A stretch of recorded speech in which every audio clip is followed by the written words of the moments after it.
എൻ്റെ ഒരു ഇഷ്ടം അങ്ങ് പറഞ്ഞതേ ഉള്ളൂ. വാഹനങ്ങളോട് എനിക്ക് ഇച്ചിരി ക്രൈസ് കൂടുതലാണ്. ഒരു വർഷത്തിൽ കൂടുതൽ ഒരു വാഹനം ഞാൻ അങ്ങനെ ഉപയോഗിക്കാറില്ല. ഓ, നിങ്ങൾ ആകെ ഞെട്ടി. അതിന് പ്രത്യേക പിരിവൊന്നും എടുക്കത്തില്ല. ഞാൻ അടുത്ത ദിവസം ഒരു ആൾട്ടോ വാങ്ങാൻ പോകുന്നുണ്ട്. ഒരു ഒന്നുമില്ല, പിരിവൊന്നുമില്ല. എൻ്റെ സ്വന്തം അധ്വാനത്തിൽ നിന്നാണ് ഞാൻ ഈ വാഹനങ്ങളൊക്കെ ഒരു വർഷം കഴിയുമ്പോൾ ഇങ്ങനെ മാറും. നിങ്ങൾ ആകെ ഒരു വല്ലാതിരിക്കുന്നു, ഈ പുള്ളി എന്തോ ഈ പറഞ്ഞുകൊണ്ട് വരുന്നതെന്ന്.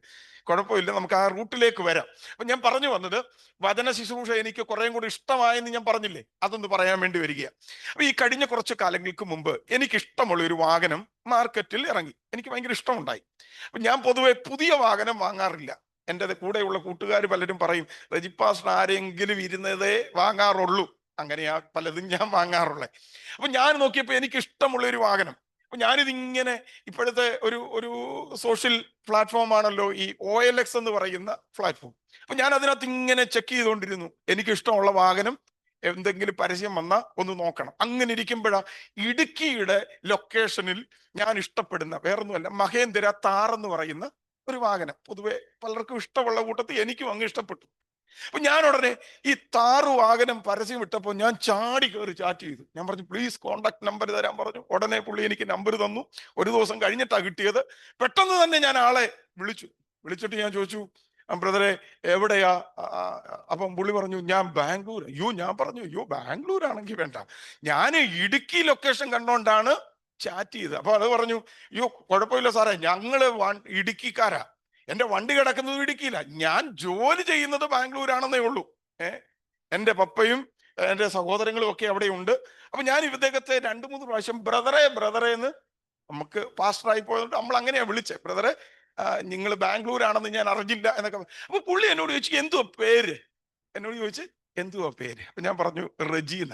അപ്പൊ അടുത്തത് പുള്ളി ചോദിച്ചു, എന്തുവാ പരിപാടി? റെജി എന്ന് പറഞ്ഞപ്പോ, എന്തുവാ പരിപാടി എന്ന് ചോദിച്ചു. ഞാൻ പറഞ്ഞു, ഞാൻ പാസ്റ്ററാ. അടുത്ത ചോദ്യം പുള്ളിക്കാരെ ചോദിക്കുക, പാസ്റ്ററിന്റെ സ്ഥലം എവിടെയാ? അപ്പൊ അന്ന് ഞാൻ പാസ്റ്ററോട് പറഞ്ഞിരുന്നു, കറുകച്ചാൽ എന്ന് പറയുന്ന സ്ഥലത്താണ് ഞാൻ താമസിച്ചുകൊണ്ടിരിക്കുന്നത്. അപ്പൊ ഞാൻ പറഞ്ഞു, ഞാൻ കറുകച്ചാലില്ല. അപ്പൊ ഈ ബ്രദർ എന്നോട് പറയുക, പാസ്റ്ററാണോ? അപ്പം പുള്ളി ഉടനെ പറയും, എന്റെ പപ്പയും പാസ്റ്ററാ. അയ്യോ, അപ്പൊ എനിക്ക് കുറച്ചുകൂടെ സന്തോഷം തോന്നി. എന്തായാലും ഞാൻ ഈ കച്ചവടം നടത്തും. കാരണം വണ്ടിയുടെ ഉടമസ്ഥന്റെ പപ്പയും പാസ്റ്ററാ, വീട്ടിലാ പാസ്റ്റർ താമസിക്കുന്നത്. അപ്പൊ ഞാൻ ചോദിച്ചു, മോനെ പാസ്റ്ററിന്റെ നിങ്ങളുടെ വീട് എവിടാ? അപ്പൊ എന്നോട് പറഞ്ഞു, ഞങ്ങളുടെ വീട് കീരിത്തോട്, ഇടുക്കിയിൽ കീരിത്തോട് എന്ന് പറയുന്ന ഒരു സ്ഥലമുണ്ട്. എന്റെ പെമ്പള വീടും അതിന് തൊട്ടടുത്താച്ചാ, തൊട്ടടുത്താ. അപ്പൊ ഞാൻ ഈ വണ്ടി ചാറ്റ് ചെയ്യാൻ തന്നെ കാരണം ഇടുക്കിയിൽ ഭാര്യ വീട് അവിടെ ആയതുകൊണ്ടാ.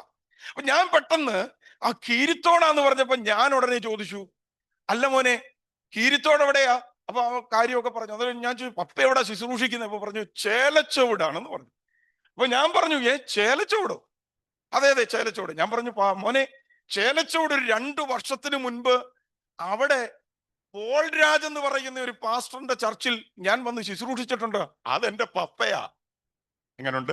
പോൾ രാജിന് പാസ്റ്റർ, ഒരു നല്ല പ്രവാചകനാണ് IPC സഭയുടെ. അപ്പം ഇദ്ദേഹത്തിന്റെ സഭയിൽ ഞാൻ വന്ന് ശുശ്രൂഷിച്ചു. അപ്പൊ ഞാൻ പറഞ്ഞു, മോനെ ഞാൻ അവിടെ വന്ന് ശുശ്രൂഷിച്ചിട്ടുണ്ടല്ലോ.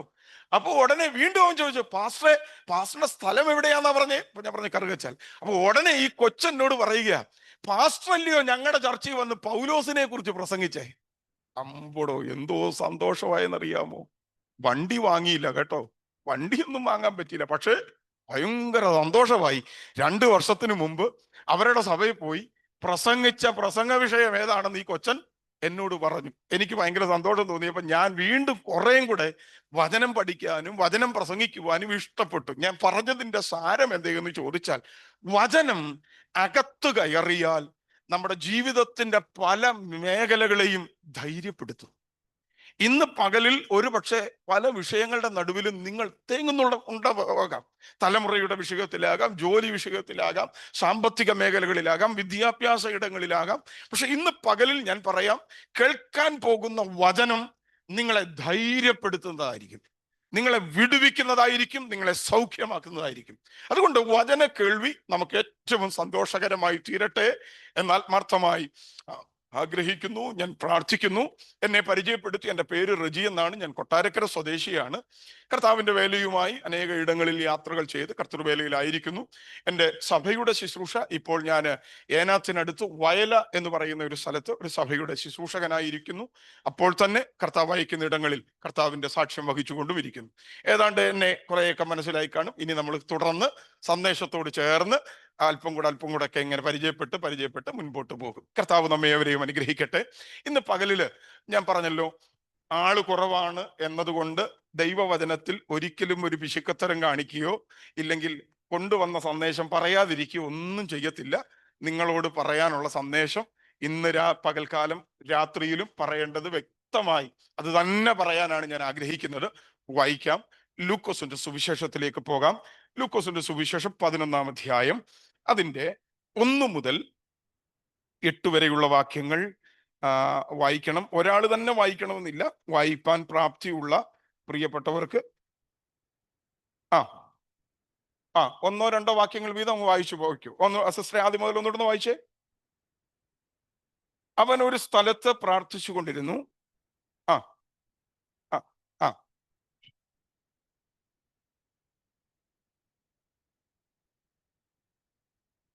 ആ മറ്റൊരാളൂടെ വായിച്ചു. അവൻ അവരോട് പറഞ്ഞത്, നിങ്ങൾ പ്രാർത്ഥിക്കുമ്പോൾ ചെയ്യണം. വരണമേ, നിന്റെ ഇഷ്ടം സ്വർഗ്ഗത്തിലെ പോലെ ഭൂമിയിലും ആകണമേ. ഞങ്ങൾക്ക് ആവശ്യമുള്ള ആഹാരത്തിനും പ്രതി തരണമേ. ഞങ്ങളുടെ പാപങ്ങളെ ഞങ്ങളോട് ക്ഷമിക്കണമേ. ഞങ്ങൾക്ക് കടംപെട്ടിരിക്കുന്ന ഏവരോടും ഞങ്ങൾ ക്ഷമിക്കുന്നു. ഞങ്ങളെ പരീക്ഷയ്ക്ക് കടത്തരുത്, ദുഷ്ടനിൽ നിന്ന് ഞങ്ങളെ വിടുവിക്കണമേ. ഇനി ആരെങ്കിലും വായിക്കാനുണ്ടെങ്കിൽ വായിച്ചോ. സഹോദരന്മാരോ കുഞ്ഞുങ്ങളോ, നമ്മളെല്ലാം കൂടെ ഒരുമിച്ച് അങ്ങ് പോവാം. ഇനി ഇല്ലെങ്കിൽ വായിച്ചോ.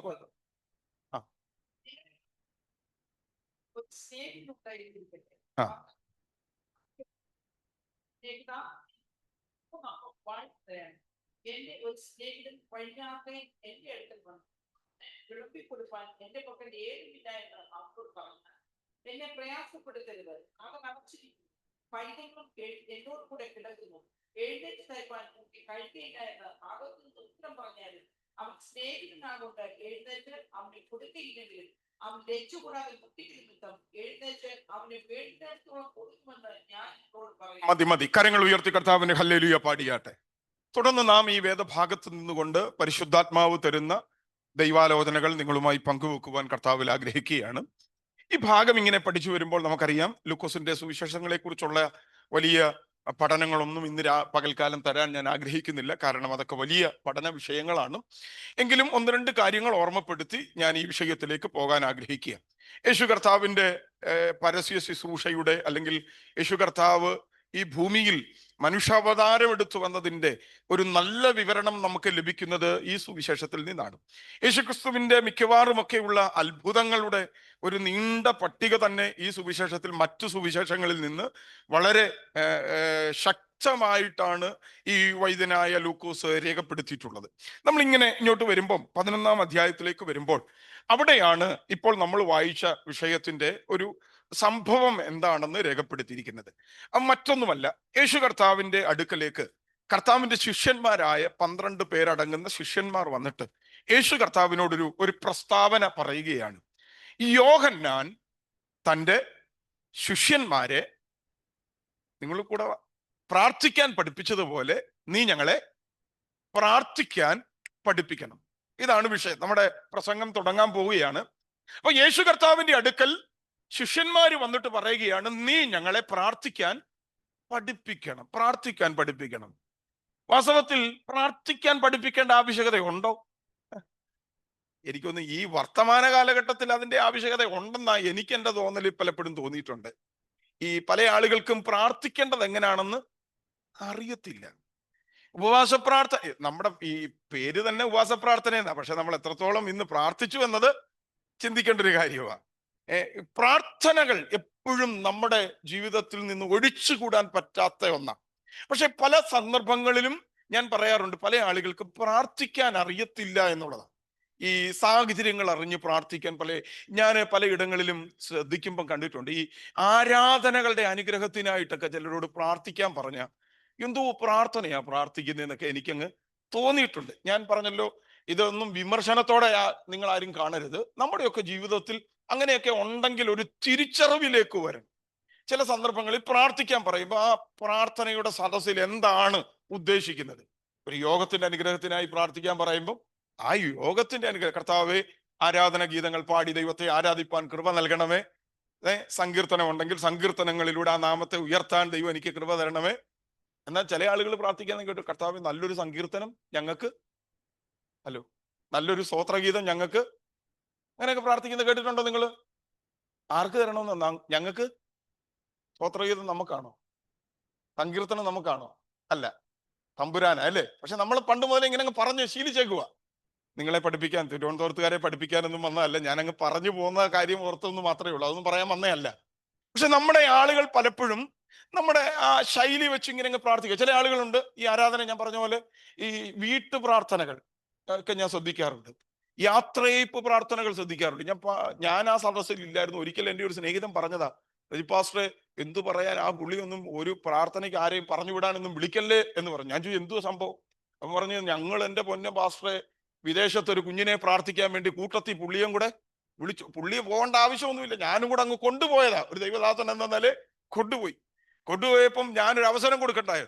അപ്പൊ കൊച്ചിനെ പ്രാർത്ഥിച്ചിറക്കാൻ നേരത്ത് അവന് എയർപോർട്ടിൽ പോകണം, കൃത്യസമയത്ത് എത്തണം. ഒന്നാമത് ഈ റോഡ് എന്തോ ട്രാഫിക്കാ. രാവിലെ 7 മണിക്ക് ബസ്സേ കയറിയിട്ട് ഞാൻ 9:30 ആയിട്ട് മണ്ണന്തലേ വന്നേ. 1.5 മണിക്കൂർ കൊണ്ട് വരേണ്ട യാത്രയാ. പക്ഷെ ഇപ്പോഴും നമ്മുടെ സാഹചര്യം എല്ലാം വലിയ ബുദ്ധിമുട്ടാ, വലിയ ട്രാഫിക് ബ്ലോക്കുകളാണ്. അപ്പൊ ഈ മനുഷ്യൻ നേരെ എയർപോർട്ടിലേക്ക് പോകേണ്ട സമയമായി. കൊച്ചിന് അമ്മ പാസ്റ്ററോട് പറഞ്ഞു ഒന്ന് പ്രാർത്ഥിക്കാൻ പറഞ്ഞു. പുള്ളി ഒരു പ്രാർത്ഥന അങ്ങ് പ്രാർത്ഥിച്ചു. എൻ്റെ ദൈവമേ, ഭാരത സുവിശേഷീകരണത്തിനൊക്കെ കയറി പ്രാർത്ഥിക്കാൻ തുടങ്ങി, ഓരോ സ്റ്റേറ്റുകൾക്ക് വേണ്ടി. നോക്കണേ, ഒന്ന് ആലോചിച്ച് നോക്കിക്കേ. കൊച്ചിനെ പ്രാർത്ഥിച്ച് എയർപോർട്ടിലേക്ക് വിടാൻ വേണ്ടി വിളിച്ചതാ. ഉടനെ പുള്ളിക്കാരൻ രാജസ്ഥാനിലെ സുവിശേഷ പ്രവർത്തനം, ഒറീസയിലെ പീഡനങ്ങൾ, ഇതെല്ലാം കൂടെ വെച്ചങ്ങോട്ട് പ്രാർത്ഥിച്ച് ഏതാണ്ട് ചെറുക്കനങ്ങ് ആദിയായി. കാരണം സമയം വല്ലാതെ പോകുന്നു. എന്തായാലും അവൻ അടുത്ത് നിൽക്കുന്നവനോട് പറഞ്ഞു, കൂടെ പോകാൻ ഒരാളെ ചട്ടം കെട്ടിയിട്ടുണ്ടായിരുന്നു, നമുക്ക് പോകാന്ന് പറഞ്ഞു. സ്വത്രം. ചെറുക്കൻ പോകേണ്ട കൊച്ച് പ്രാർത്ഥന നടക്കുന്ന ഇടയിൽ തന്നെ സാധനവും വാരിക്കെട്ടി അവൻ നേരെ പോയി. പ്രാർത്ഥന കഴിഞ്ഞ് പാസ്റ്റർ കണ്ണ് തുറന്ന് നോക്കിയപ്പം പ്രാർത്ഥിക്കാൻ വേണ്ടി നിർത്തിയ ചെറുക്കനും ഇല്ല, 1-2 പേരും കണ്ടില്ല. അപ്പൊ ഉടനെ അടുത്ത് നിന്ന് പുള്ളിയോട് ചോദിച്ചു, എന്തിയേ? പറഞ്ഞ അവര് പോയി. എപ്പോഴാ പോയേ എന്ന് ചോദിച്ചപ്പോ കേട്ടതാ രസം. പാസ്റ്റർ മിസോറാമിൽ നിന്ന് ഇറങ്ങുന്ന സമയമായപ്പോ കൊച്ചു വിടുന്ന് സ്റ്റേറ്റ് പറഞ്ഞ് പ്രാർത്ഥിച്ചു വരിക. ഞാൻ പറഞ്ഞത്, നമ്മുടെയൊക്കെ ഇടയിൽ ഈ പരിജ്ഞാനക്കേട് ഭയങ്കരമായിട്ടുണ്ട്. പക്ഷെ ഈ പ്രാർത്ഥനയെ കുറിച്ചൊന്ന് മനസ്സിലാക്കുന്നത് നന്നായിരിക്കും. നമ്മുടെ പ്രാർത്ഥന എന്താകണം, നമ്മുടെ പ്രാർത്ഥന എങ്ങനെ ആയിരിക്കണം എന്നതിനെ കുറിച്ചൊക്കെ നമ്മളൊന്ന് തിരിച്ചറിഞ്ഞാൽ ഭയങ്കര ധൈര്യമായിട്ട് നമുക്ക് ദൈവസന്നിധി ഇരിക്കാൻ തോന്നും. സ്വത്രം. ഈ പ്രാർത്ഥന എന്ന വിഷയത്തെ പ്രസംഗിക്കാൻ പല ആളുകളും തയ്യാറാകാറില്ല. കാരണം ഈ നമ്മുടെ യൂത്തിന്റെ ഒക്കെ യോഗങ്ങളിൽ അല്ലെങ്കിൽ സൺഡേ സ്കൂൾ മീറ്റിങ്ങുകളിൽ പ്രസംഗ മത്സരത്തിലൊക്കെ ഈ പ്രാർത്ഥന എന്ന വിഷയത്തെ തന്നെ പ്രസംഗ വിഷയമാക്കും. അതുകൊണ്ട് ഇതിന്റെ ഗൗരവമൊക്കെ പലപ്പോഴും കുറഞ്ഞു പോയിട്ടുണ്ട്. എന്നാൽ ഈ ശിഷ്യന്മാര് വന്ന് കർത്താവിനോട് പറയുക, നീ ഞങ്ങളെ പ്രാർത്ഥിക്കാൻ പഠിപ്പിക്കണം. എന്താണ് ഇവരത് പറയാൻ കാരണം? ഞാൻ പറഞ്ഞല്ലോ, പ്രാർത്ഥന എന്ന് പറയുന്നത് ഇന്ന് പകലിൽ നമ്മുടെ ജീവിതത്തിൽ നഷ്ടപ്പെട്ടു പോയെങ്കിൽ വീണ്ടെടുക്കേണ്ട ഒരു പകലായി മാറണം. കാരണം പ്രാർത്ഥനകൾക്ക് കഴിയാത്ത കാര്യങ്ങളൊന്നും തന്നെയില്ല. ഞാൻ എൻ്റെ പുസ്തക വായനകളിൽ അനേകരുടെ അനുഭവങ്ങൾ വായിച്ച കൂട്ടത്തിൽ ആമോസ് സിംഗ് എന്ന് പറയുന്ന ഒരു ദൈവദാസൻ തിരുവനന്തപുരം പട്ടണത്തിലൊക്കെ പല ആവർത്തി വന്ന് ശുശ്രൂഷിച്ചിട്ടുള്ള ദൈവവൃത്യന. അദ്ദേഹത്തിന്റെ ഒരു പുസ്തകത്തിൽ ഞാൻ വായിച്ചപ്പോൾ എന്നെ ഈ വിഷയത്തോടുള്ള ബന്ധത്തിൽ ചിന്തിപ്പിച്ച ഒരു ഉദ്ധരണി എൻ്റെ മനസ്സിൽ കിടപ്പുണ്ട്. അതൊന്ന് പറയാം. അദ്ദേഹം ഇങ്ങനെയാണ് അതിനകത്ത് എഴുതിയിരിക്കുന്നത്. അതായത്, നമുക്ക് അത്യാവശ്യം വിദ്യാഭ്യാസമൊക്കെ ഉണ്ടെന്നിരിക്കട്ടെ, ഉണ്ടല്ലോ.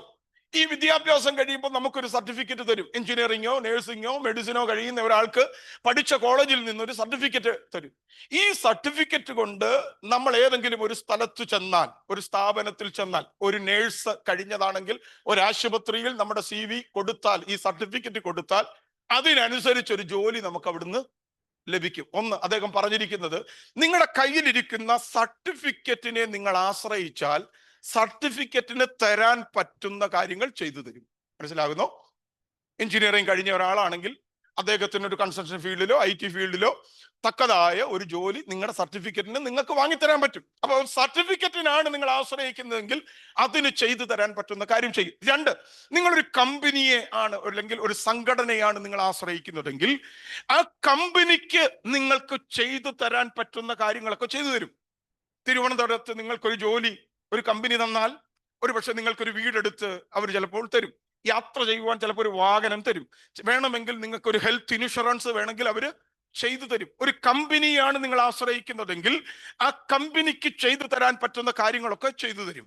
3 മനുഷ്യൻ എഴുതിയിരിക്കുകയാണ്, നിങ്ങൾ പ്രാർത്ഥനയിൽ ആണ് ആശ്രയിക്കുന്നതെങ്കിൽ, നിങ്ങൾ പ്രാർത്ഥനയിലാണ് ആശ്രയിക്കുന്നതെങ്കിൽ ദൈവത്തിന് എന്തൊക്കെ ചെയ്തു തരാൻ പറ്റുമോ അത് മുഴുവൻ ചെയ്തു തരും. ഞാൻ ചോദിക്കട്ടെ, ദൈവത്തിന് ചെയ്തു തരാൻ പറ്റാത്തത് എന്താ ഈ പട്ടണത്തിലുള്ള?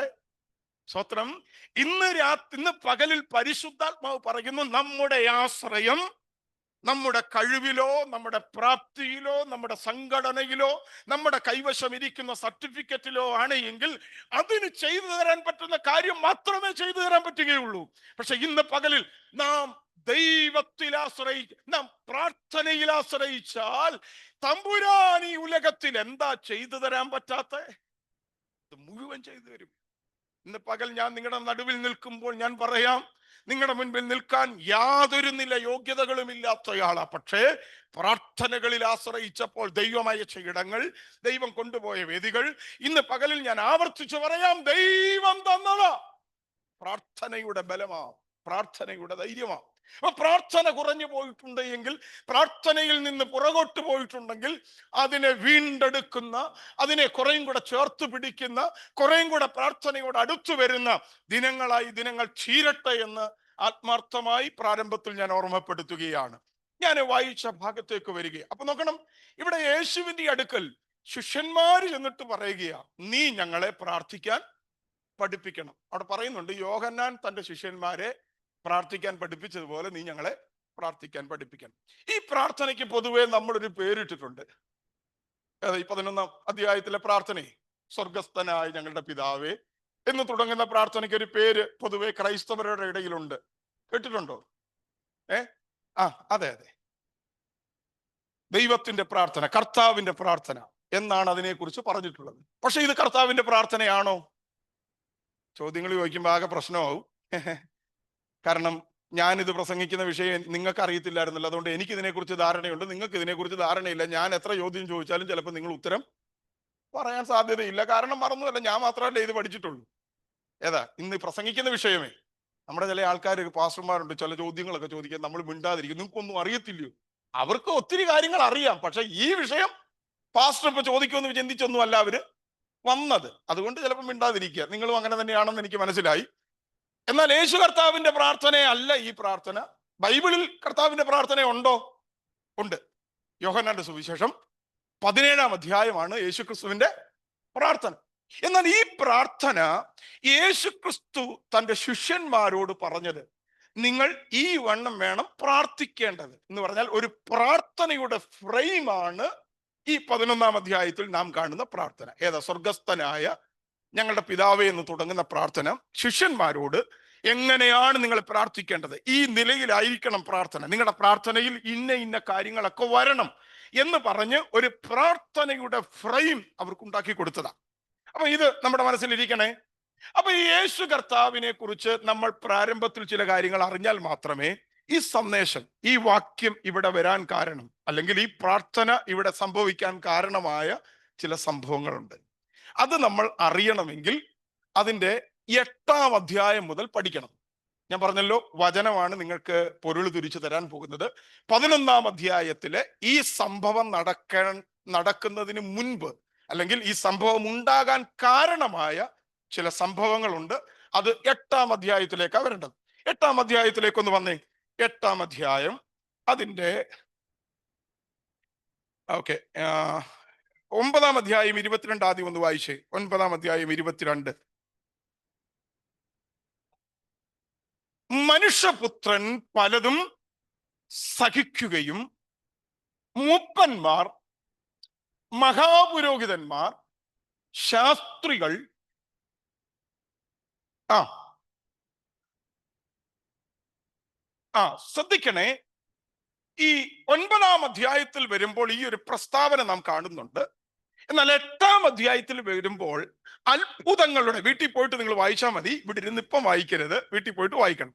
8-ാം അധ്യായത്തിലേക്ക് നോക്കുമ്പോൾ അത്ഭുതങ്ങളുടെ ഒരു നീണ്ട നിര കാണാൻ കഴിയും. യേശു കർത്താവ് ഓടി നടന്ന് അത്ഭുതങ്ങൾ ചെയ്യുക, ഓടി നടന്ന് രോഗികളെ സൗഖ്യമാക്കുക, ഭൂതങ്ങളെ പുറത്താക്കുന്നു, പൈശാചിക ബന്ധനങ്ങളെ അഴിക്കുന്നു. 8-ാം അധ്യായം യേശു കർത്താവിനെ നമ്മൾ പരിശോധിച്ച തിരക്ക് പിടിച്ച ശുശ്രൂഷയാണ്.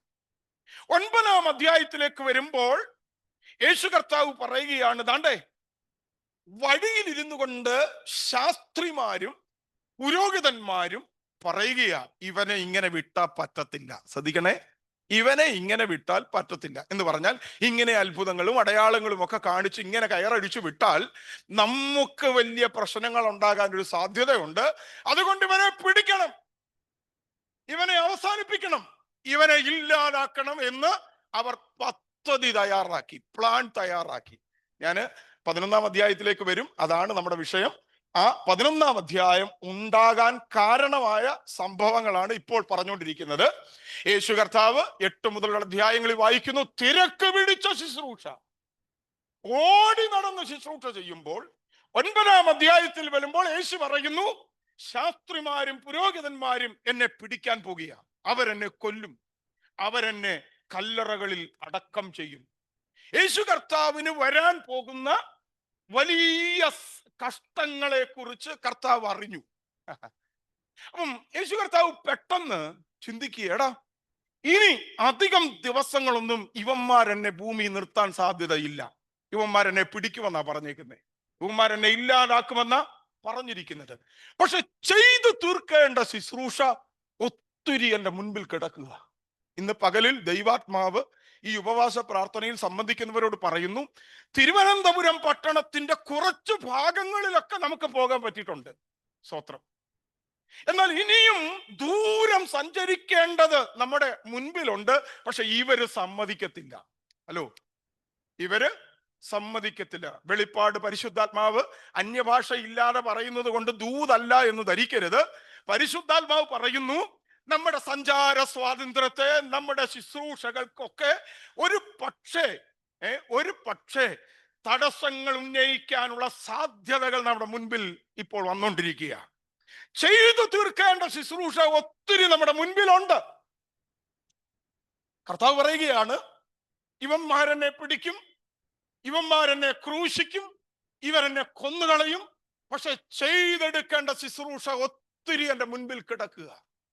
പത്രം ഇന്ന് പകലിൽ ആരോടൊക്കെയോ ദൈവാത്മാവ് പറയുന്നു, ഒത്തിരി ഓടേണ്ടവരാ ഞാനും നിങ്ങളും, പക്ഷെ നമ്മുടെ ഓട്ടത്തിന് വിഘ്നം വരുത്തുന്ന പലതും നമ്മുടെ മുൻപിൽ എഴുന്നേറ്റ് തുടങ്ങിയിട്ടുണ്ട്.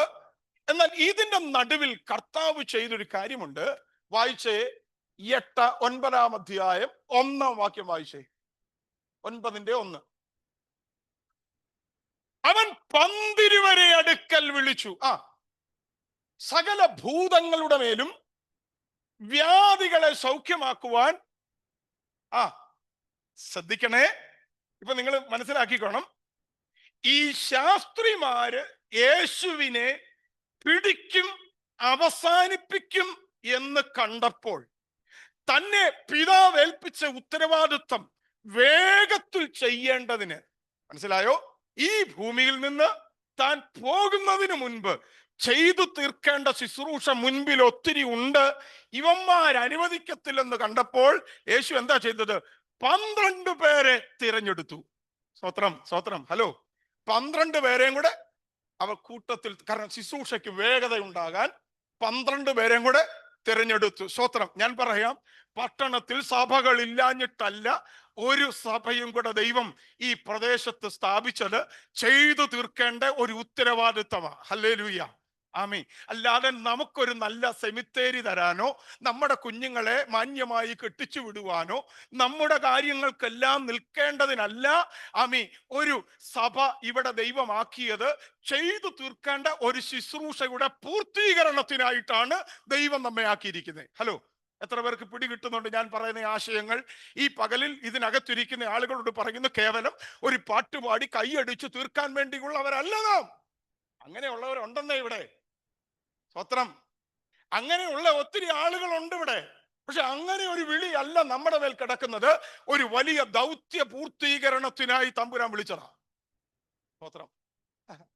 അപ്പൊ നോക്കണേ, ഇവര് യേശുവിനെ അവസാനിപ്പിക്കുമെന്ന് കണ്ടപ്പോൾ, തന്റെ മുൻപിൽ ഒരു വലിയ ശുശ്രൂഷയും കൂടെ ചെയ്യണമെന്ന് മനസ്സിലായ യേശു തമ്പുരാൻ 9-ാം അധ്യായത്തിൽ വായിക്കുന്നു, അവൻ 12 പേരെ ഒപ്പം നിർത്തി. ഇനി നോക്കണം, അവിടെ എഴുതിയിരിക്കുന്നത് അധികാരവും ശക്തിയും ഭൂതങ്ങളെ പുറത്താക്കാനുള്ള അഭിഷേകവും ഒക്കെ ആരുടെ മേലും പകർന്നു? ഈ ഗുരുവിന്റെ ഏറ്റവും വലിയ പ്രത്യേകതയാ. സ്വത്രം. നമ്മുടെ ആള് എല്ലാ ട്രിക്കൊന്നും നിങ്ങൾക്ക് അങ്ങോട്ട് പിടി കിട്ടുന്നില്ല. എല്ലാം ഒന്നും കൈമാറത്തില്ല. പക്ഷെ കർത്താവ് ഇവരെ ചേർത്ത് പിടിച്ചപ്പോ മൊത്തം അവനിൽ എന്തെല്ലാം ഉണ്ടായിരുന്നോ അതെല്ലാം ഇവരുടെ മേൽ ദൈവം അയച്ചു. സ്വത്രം. അപ്പൊ നോക്കണം, ഇപ്പൊ ഇത്രയും കാര്യം പിടി കിട്ടിയേ. യേശു ആ ശുശ്രൂഷ ചെയ്ത് ഇങ്ങനെ മുമ്പോട്ട് പോകുമ്പോൾ ശാസ്ത്രിമാരും പുരോഹിതന്മാരും യേശുവിനെ അവസാനിപ്പിക്കാനായിട്ട് ശ്രമിക്കുന്നു. യേശുവിന് ഇനിയും ഒത്തിരി ശുശ്രൂഷകൾ ചെയ്തു തീർക്കേണ്ടതുണ്ട്. അത് വേഗത്തിൽ ചെയ്യേണ്ടതിന് 12 പേരെ യേശു ചേർത്ത് പിടിച്ചു. ഓക്കെ, ആ ചേർത്ത് പിടിക്കൽ കഴിഞ്ഞതിന് ശേഷം തണ്ടേ വായിച്ചാട്ടെ, അതിന്റെ 37-ാമത്തെ വാക്യത്തിലേക്ക് വന്നേ. 9:37. വൈകിട്ട് ഇങ്ങനെ ആയിരിക്കത്തില്ല പ്രസംഗിക്കുന്നത്. വൈകിട്ട് കുറച്ചുകൂടി ഉണർവായിട്ട് നമുക്ക് പോകാം. വായിച്ചോ മോനെ. പിറ്റേന്നാൾ അവൻ മലയിൽ നിന്ന് ഇറങ്ങി വന്നപ്പോൾ ബഹുപുരുഷാരം അവനെ എതിരേറ്റു. കൂട്ടത്തിൽ നിന്ന് ഒരാൾ നിലവിളിച്ചു, ഗുരു, എന്റെ മകനെ കടാക്ഷിക്കണമേ, ഞാൻ നിന്നോട് അപേക്ഷിക്കുന്നു. അവൻ എനിക്ക് ഏകജാതനാകുന്നു. ഒരാത്മാവ് അവനെ പിടിച്ചിട്ട് അവൻ പൊടുന്നിനെ നിലവിളിക്കുന്നു. അത് അവനെ നുരപ്പിച്ച് പതപ്പിക്കുന്നു. പിന്നെ അവൻ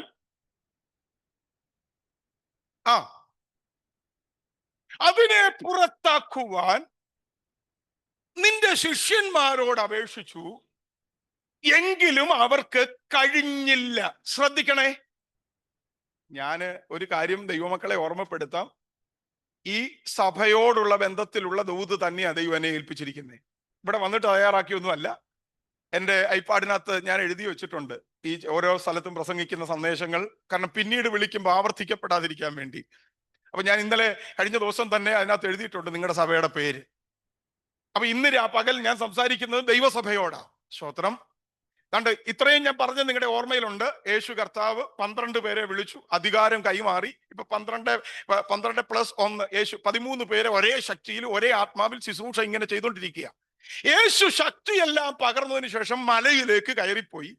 പിറ്റേ ദിവസം യേശു മലയിൽ നിന്ന് ഇറങ്ങി വരുമ്പോൾ സ്ഥിരമായി യേശുവിന്റെ അടുക്കൽ ആള് കൂടുന്നത് പോലെ ഇപ്പൊ ദാണ്ടെ വലിയൊരു കൂട്ടം യേശുവിനെ എതിരേൽപ്പാൻ ചെന്ന കൂട്ടത്തിൽ ഞാൻ പറഞ്ഞു വിടാം, ഒരാൾ ഓടി വന്ന് യേശുവിനോട് പറയാ, കല്ലയോ ഗുരോ, എനിക്കൊരു മകനുണ്ട്, അവൻ ഏകജാതന, ഒരു മോനെ എനിക്കുള്ളൂ. ഇവന്റെ ശരീരത്തിൽ ഒരു ഭൂതം കയറും, അല്ലെങ്കിൽ ഒരു പിശാച് കയറും. ഈ കുഞ്ഞിന്റെ ശരീരത്തിൽ കയറിയിട്ട് ഇവനെ വല്ലാതെ പിടപ്പിച്ച് താഴെയിട്ട് ഉരുട്ടി പുറത്ത് വന്ന് ഇവനെ മരണത്തിൽ കൊണ്ടുപോകുന്ന നിലയിലേക്ക് പോവുക. അപ്പൊ ഞാൻ എന്ത് ചെയ്യണമെന്നറിയാതെ ഇങ്ങനെ വ്യാകുലപ്പെട്ടപ്പോഴാ ഇന്നലെ നിന്റെ കൂട്ടത്തിൽപ്പെട്ട 12 പേരുടെ അകത്തേക്ക് നീ ശക്തി പകർന്നതിനെ കുറിച്ച് ഞാൻ കേട്ടു. പത്രം കേട്ടോ. ഞാന് എന്റെ കുഞ്ഞിനെയും കൊണ്ട് എവിടെ ചെന്നു? നിന്റെ ശിഷ്യന്മാരുടെ അടുക്കൽ ചെന്നിട്ട് പറഞ്ഞു, എന്റെ കുഞ്ഞിനെ സൗഖ്യമാക്കണം. പക്ഷെ യേശു കർത്താവിനോട് പറയുക, അല്ലയോ കർത്താവ്, അവർക്ക് എന്റെ കുഞ്ഞിനെ സൗഖ്യമാക്കാൻ കഴിഞ്ഞില്ല. സ്വത്രം. അധികാരം തലേ ദിവസം കൈമാറിയ സഭയെ കുറിച്ച് പബ്ലിക്കിന്റെ റിപ്പോർട്ട് കേട്ടോ. ഞങ്ങളുടെ തലമുറയുമായി ഈ സഭയിലേക്ക് ചെന്നു, ഈ 12 പേരുടെ അടുക്കലേക്ക് ചെന്നു, പക്ഷേ ഞങ്ങളുടെ കുഞ്ഞിനെ സൗഖ്യമാക്കാൻ അവർക്ക് കഴിഞ്ഞില്ല. നിങ്ങൾക്ക് എത്ര പേർക്ക് എന്റെ കൂടെ വരാൻ പറ്റുന്നുണ്ട്?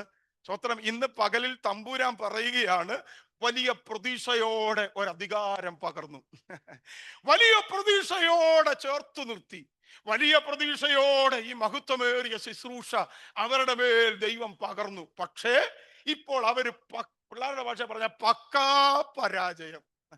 യേശുവിന്റെ അടുക്കൽ പബ്ലിക്കിൽ നിന്ന് ഒരാൾ ഓടി വന്നിട്ട് പറയുക, അല്ലയോ ഗുരു, എന്റെ കുഞ്ഞിന്റെ രോഗം മാറേണ്ടതിന് നിന്റെ ശിഷ്യന്മാരുടെ അടുക്കൽ കൊണ്ടുപോയി ആ കുഞ്ഞിനെ സൗഖ്യമാകാൻ അവർക്ക് കഴിഞ്ഞില്ല. ഇന്ന് പകലിൽ ആരെയൊക്കെയോ കുറിച്ച് തമ്പുരാൻ ഈ വാർത്ത കേട്ട് വല്ലാതെ വിഷമിക്കുക. പത്രം പ്രതീക്ഷകളോടെ അനേകരുടെ മേലിൽ പകരേണ്ട ദൈവശക്തിയും ദൈവകൃപയും കൃപാവരങ്ങളും ഒക്കെ എന്റെയും നിങ്ങളുടെയും മേൽ തമ്പുരാൻ പകർന്നിട്ടും ഇന്നും ദൈവം ആഗ്രഹിക്കുന്ന നിലയിൽ ഒരു ശുശ്രൂഷ ചെയ്യാൻ കഴിയുന്നില്ലെങ്കിൽ ഈ ഉപവാസ പ്രാർത്ഥന ഒരു തിരിച്ചറിവിന്റെ പകലാകണം. സ്തോത്രം. 11-ാം അധ്യായത്തിലേക്ക് നമ്മൾ വരും കേട്ടോ. അപ്പൊ നിങ്ങൾ നോക്കിക്കേ, 9-ാം അധ്യായത്തിന്റെ ആദ്യ വാക്യങ്ങളിൽ വായിച്ചു, 12 പേരുടെ മേൽ അധികാരം കൈമാറി. നമ്മൾ അവിടുന്ന് പഠിച്ചിങ്ങോട്ട് വന്നപ്പോൾ ദാണ്ടെ ഇപ്പോൾ വായിക്കുന്നു, ഈ 12 പേരുടെ അടുക്കൽ ഒരു ഭൂതത്തെ പുറത്താക്കാൻ വേണ്ടി ചെന്നപ്പോൾ അവർക്ക് അത് ചെയ്യാൻ കഴിഞ്ഞില്ല. യേശു അവരെ ശാസിച്ചു. മനസ്സിലായോ? യേശു അവരെ ശാസിച്ചു. യേശു അവരെ ഇപ്പൊ ഈ ശാസന ഇല്ലാത്തതാ സഭയുടെ ഏറ്റവും വലിയ പ്രശ്നം. പണ്ടൊക്കെ ആയിരുന്നു ഭയങ്കര ശാസനയായിരുന്നു. ഇപ്പം എന്തോ ഇല്ല, ശാസനയില്ല. കാരണം ശാസിക്കാത്തതിന്റെ കാരണം ഇവിടുന്ന് ശാസിച്ചിറക്കിയ അപ്പുറത്തെ സഭയെ സെക്രട്ടറി ആക്കും. അപ്പൊ അതുകൊണ്ട് ഞങ്ങളിപ്പോ എന്ത് ചെയ്യുക, ശാസനകളൊന്നും ഇല്ല.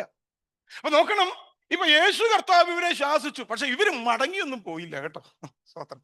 അപ്പൊ യേശു ശാസിക്കുമ്പോൾ തന്നെ ഇവരുടെ ഇടയിലേക്കൊന്ന് നോക്കി, ഇവരുടെ ഇടയിലേക്ക് തമ്പുരാനൊന്ന് നോക്കി. എടാ, ഇവരുടെ മേൽ ഞാൻ ആത്മശക്തി പകർന്നതാണല്ലോ, പക്ഷെ പിന്നെന്താ ഇവര് സക്സസ് ആകാത്തത് എന്താണെന്ന് അറിയേണ്ടതിന് ഇവരുടെ ഇടയിലേക്ക് യേശു ഇങ്ങനെ എല്ലായിടത്തും എത്തി നോക്കുന്ന ആളൊന്നും അല്ല യേശു. പക്ഷെ ഈ 12 പേരുടെ ഇടയിലേക്കൊന്ന് നോക്കി, എടാ ഇവർക്ക് എന്താടാ ഈ കുഞ്ഞിനെ സൗഖ്യമാക്കാൻ പറ്റാതെ പോയത് എന്നറിയാൻ വേണ്ടി ഒന്ന് തല ഉയർത്തി നോക്കിയപ്പോഴേ യേശു കണ്ട ചില സംഭവങ്ങളുണ്ട് കേട്ടോ. ഒന്ന് വായിച്ചേ, 46-ാമത്തെ വാക്യം ഒന്ന് വായിച്ചേ, 9:46. ശ്രദ്ധിക്കണേ, അത്ഭുതം ഒന്നും നടക്കുന്നില്ല അങ്കിളെ, പക്ഷെ ഇവന്മാരുടെ ഇടയിൽ ഞങ്ങളിൽ ആരാ വലിയവൻ എന്നൊരു തർക്കം നടക്കുന്നുണ്ട്. സ്തോത്രം. അത്ഭുതമൊന്നും നടക്കുന്നില്ല. അത്ഭുതമൊക്കെ കണ്ടിട്ട് എത്ര കാലമായി. കുക്കുസാഹിബിന്റെ ചരിത്രമൊക്കെ നമ്മൾ നന്നായിട്ട് പറയും. സ്തോത്രം. കഴിഞ്ഞ ദിവസം ഞങ്ങളുടെ തൃക്കണ്ണമംഗൽ സഭയുടെ ഒരു മീറ്റിംഗ് നടക്കുക, ജിജി പാസ്റ്ററെ. സഭയുടെ അല്ല, എൻ്റെ ടീമിന്റെ ഒരു മീറ്റിംഗ്. എല്ലാ ആദ്യ ചൊവ്വാഴ്ചകളിലും ഞങ്ങൾ പരസ്യയോഗമല്ല, ഞങ്ങൾ ഉപവാസ പ്രാർത്ഥനയാണ്. ഞങ്ങളുടെ ഏതെങ്കിലും ദൈവദാസന്മാരുടെ വീട്ടിലാ. അപ്പൊ തൃക്കണ്ണമംഗൽ ഒരു വീട്ടിലാ. ശശിപോളം നാച്ചാന്റെ പേര്. വിദേശ രാജ്യത്തായിരുന്നു. അവിടെ വെച്ച് കർത്താവിനെ അറിഞ്ഞു. കർത്താവിന് വേണ്ടി തൃക്കണ്ണമംഗൽ നേരോടെ നിൽക്കുന്നത് ദൈവദാസന, വളരെ വിശ്വസന. ഈ കാലത്തിന്റെ പഴക്കം പറയാനാ. അപ്പൊ നോക്കണം, ഞാൻ തലേ ദിവസമേ ചെന്നു. ഇതുപോലെ കുറച്ച് ചെയറൊക്കെ അധികം എടുത്തിട്ട്, കാരണം ആള് വരുമെന്നറിയാം. വീട്ടിലെ ചെയറും എല്ലാം എടുത്തു. ഒരു റെന്റിന് കുറച്ച് 10-25 ചെയറും കൂടെ വാങ്ങി ഇട്ടു. പക്ഷേ ആളങ്ങ് കണ്ടമാനം വന്നു. ശശിപോളച്ചാൻ അയലോക്കത്തുള്ളവരോടും പറഞ്ഞു, ഞങ്ങളുടെ ടീമിലെ എല്ലാവരും വന്നു. ആള് വന്നു. അവസാനം കസേര വീട്ടിൽ കിടന്ന ഡൈനിങ് ടേബിളിന്റെയും ഇവിടുത്തെ എല്ലാം ചെയർ വാങ്ങി. അവസാനം വന്ന് 1-2 പേര് വന്നപ്പോൾ അവർക്ക് ഇരിക്കാൻ ചെയറില്ല. അപ്പൊ ഞാൻ ഈ കോർഡിനേറ്ററും കൂടെ ആയതുകൊണ്ട് ഞാൻ അകത്തൊരു പരിശോധന നടത്തിയപ്പോൾ നാണ്ടറ ഒരു മുറിക്കകത്ത് നല്ല സൂപ്പർ ഒരു തടി കസേര കിടക്കുന്നു. ഒരു തടിയിൽ ഉണ്ടാക്കിയ ചെയർ, നന്നായിട്ട് പോളിഷ്, വീട്ടിയുടെ പോളിഷാണ് ചെയ്തിരിക്കുന്നത്, തിളങ്ങുക. ഞാൻ ഈ ചെയറയിലോട്ട് എന്നാൽ ഇത് എടുത്തോണ്ട് ഹോളിലോട്ട് ഇടാന്ന് പറഞ്ഞോണ്ട് ഇത് അങ്ങോട്ട് പിടിക്കാനും ശശിപോളച്ച നേരെ അതേ കയറി പിടിച്ചു. ഇത് കൊണ്ടുപോകാൻ പറ്റത്തില്ല. അയ്യോ, അതെന്തോ പരിപാടിയാ. 2 പേര് അവിടെ വന്ന് ഇരിക്കുക. അപ്പൊ പറഞ്ഞു ഇത് കൊണ്ടുപോകാൻ പറ്റുമോ? ഞാൻ വിചാരിച്ചു ഇതിന് എന്തെങ്കിലും കേടുപാടോ വല്ലതും ഉണ്ടോ, ഇനി കാലം വല്ലതും ഒടിഞ്ഞിട്ടോ വല്ലതും ഇരിക്കുവാണോ. ഞാൻ ചോദിച്ചു എന്ത് വച്ചാ? പറഞ്ഞു ഇത് കൊണ്ടുപോകാൻ പറ്റത്തില്ല. ഞാൻ ചോദിച്ചു എന്തോ സംഭവം? ഇത് തൃക്കണ്ണമംഗൽ കല്ലു സ്കൂളിൽ കുക്കുസായിപ്പ് വന്നപ്പോ ഇരുന്ന കസേരയാണ്. ഇപ്പൊ നിങ്ങൾ വന്നാൽ ഞാൻ കാണിച്ചു തരാം എന്ന് പറഞ്ഞാൽ ഞങ്ങളുടെ നാട്ടിൽ അത്രയും പാരമ്പര്യമുണ്ട്. ഹലോ, കുക്കുസായിപ്പ് വന്ന സമയത്ത് അദ്ദേഹം ഇരുന്ന ചെയർ ഇന്നും ഞങ്ങളുടെ വിശ്വാസിയുടെ വീട്ടിൽ കിടക്കുക. അപ്പൊ ഞാൻ പറഞ്ഞത്, കാലം അതുപോലെ പഴകിയ സഭകളാ. പക്ഷെ എത്ര കാലമായെന്നറിയാമോ ഒരു വിടുതലിന്റെ ശുശ്രൂഷ കണ്ടിട്ട്? എന്താ നടക്കാത്ത? ഇവന്മാരുടെ ഇടയിൽ ഞങ്ങളിൽ ആരാ വലിയവൻ എന്ന തർക്കം നിങ്ങൾക്ക് മനസ്സിലായില്ലേ? അവിടെ നിങ്ങൾ നോക്കിക്കേ, സൗഖ്യമൊന്നും നടന്നില്ല. യേശു അവരുടെ ഇടയിലേക്ക് നോക്കിയപ്പോൾ അവരിൽ ആരാ വലിയവൻ എന്ന ചർച്ച. തങ്കമാമയാണോ വലിയത്, ബാവുച്ചാനാണോ, വർഗീസ് അങ്കിളാണോ? ഹലോ, പേരുണ്ടെങ്കിൽ ക്ഷമിക്കണേ, നിങ്ങളുടെ ആരുടെയും പേര് എനിക്കറിയത്തില്ല. ചേട്ടാ അല്ലെങ്കിൽ പറയാ, അച്ഛാ, അച്ഛൻ അവിടെ ഇരിക്കേ, ഈ സഭയുടെ ആദ്യത്തെ തൂണ് ഞാനാ. ഞാനും സാറും കൂടെ ഇവിടെ കിടന്ന് ഓടി നടന്ന് ഈ സ്ഥലമൊക്കെ കണ്ടുപിടിച്ചത്. വലിയവൻ ഞാനാ, വലിയവള് ഞാനാ. ഇന്ന് വിടുതലൊന്നും നടക്കുന്നില്ല. സ്നാനമൊക്കെ സഭയെ നടന്നിട്ട് കാലം എത്രയായി? ഒരു രോഗി സൗഖ്യമായിട്ട് കാലം എത്രയായി? പക്ഷെ നമ്മുടെ ഇടയിൽ ഇപ്പോഴും നടക്കുന്ന ഒരു കാര്യമുണ്ട്. ഞങ്ങളിൽ ആരാ വലിയവൻ എന്ന തർക്കം. ബൈബിള് പറഞ്ഞേക്കുന്ന കാര്യമാണ്, ഞാൻ പറഞ്ഞതല്ല. കാലം എത്രയായിട്ടും ഒരത്ഭുതം നമ്മുടെ ഇടയിൽ ഇല്ലെങ്കിലും നമ്മുടെ ചർച്ച മുഴുവൻ ഞങ്ങളിൽ ആരാ വലിയവൻ എന്നുള്ള ചർച്ച. ഇനി രണ്ടാമത് അവരുടെ ഇടയിൽ നടന്ന ഒരു മറ്റൊരു സംഭവം ഉണ്ട്. വായിച്ചേ, അതിന്റെ 49 വാക്യം ഒന്ന് വായിച്ചേ. 49. നാഥ, ഒരുത്തൻ നിന്റെ നാമത്തിൽ ഭൂതങ്ങളെ പുറത്താക്കുന്നത് ഞങ്ങൾ കണ്ടു. ഞങ്ങളോടുകൂടെ നിന്നെ അനുഗമിക്കായികയാൽ അവനെ വിരോധിച്ചു. ശ്രദ്ധിക്കണേ. ഇനി ഒന്ന് നോക്കിക്കേ. ഇപ്പൊ ഈ ഭാഗം പഠിക്കുമ്പം നോക്കണേ, ഒരു കുഞ്ഞിനെ സൗഖ്യമാക്കാൻ ഓടി ചെന്നപ്പം സൗഖ്യമായില്ല. യേശു ഇവരുടെ ഇടയിലേക്ക് നോക്കിയപ്പോൾ സൗഖ്യം നടക്കുന്നില്ലെങ്കിലും ഇവരുടെ ഇടയിൽ വലിയവൻ ആരാണെന്നുള്ള ചർച്ച നടക്കുന്നുണ്ട്. രണ്ടാമത്തെ വിഷയം, നമ്മുടെ ഒരു ഉദാഹരണം പറയാം.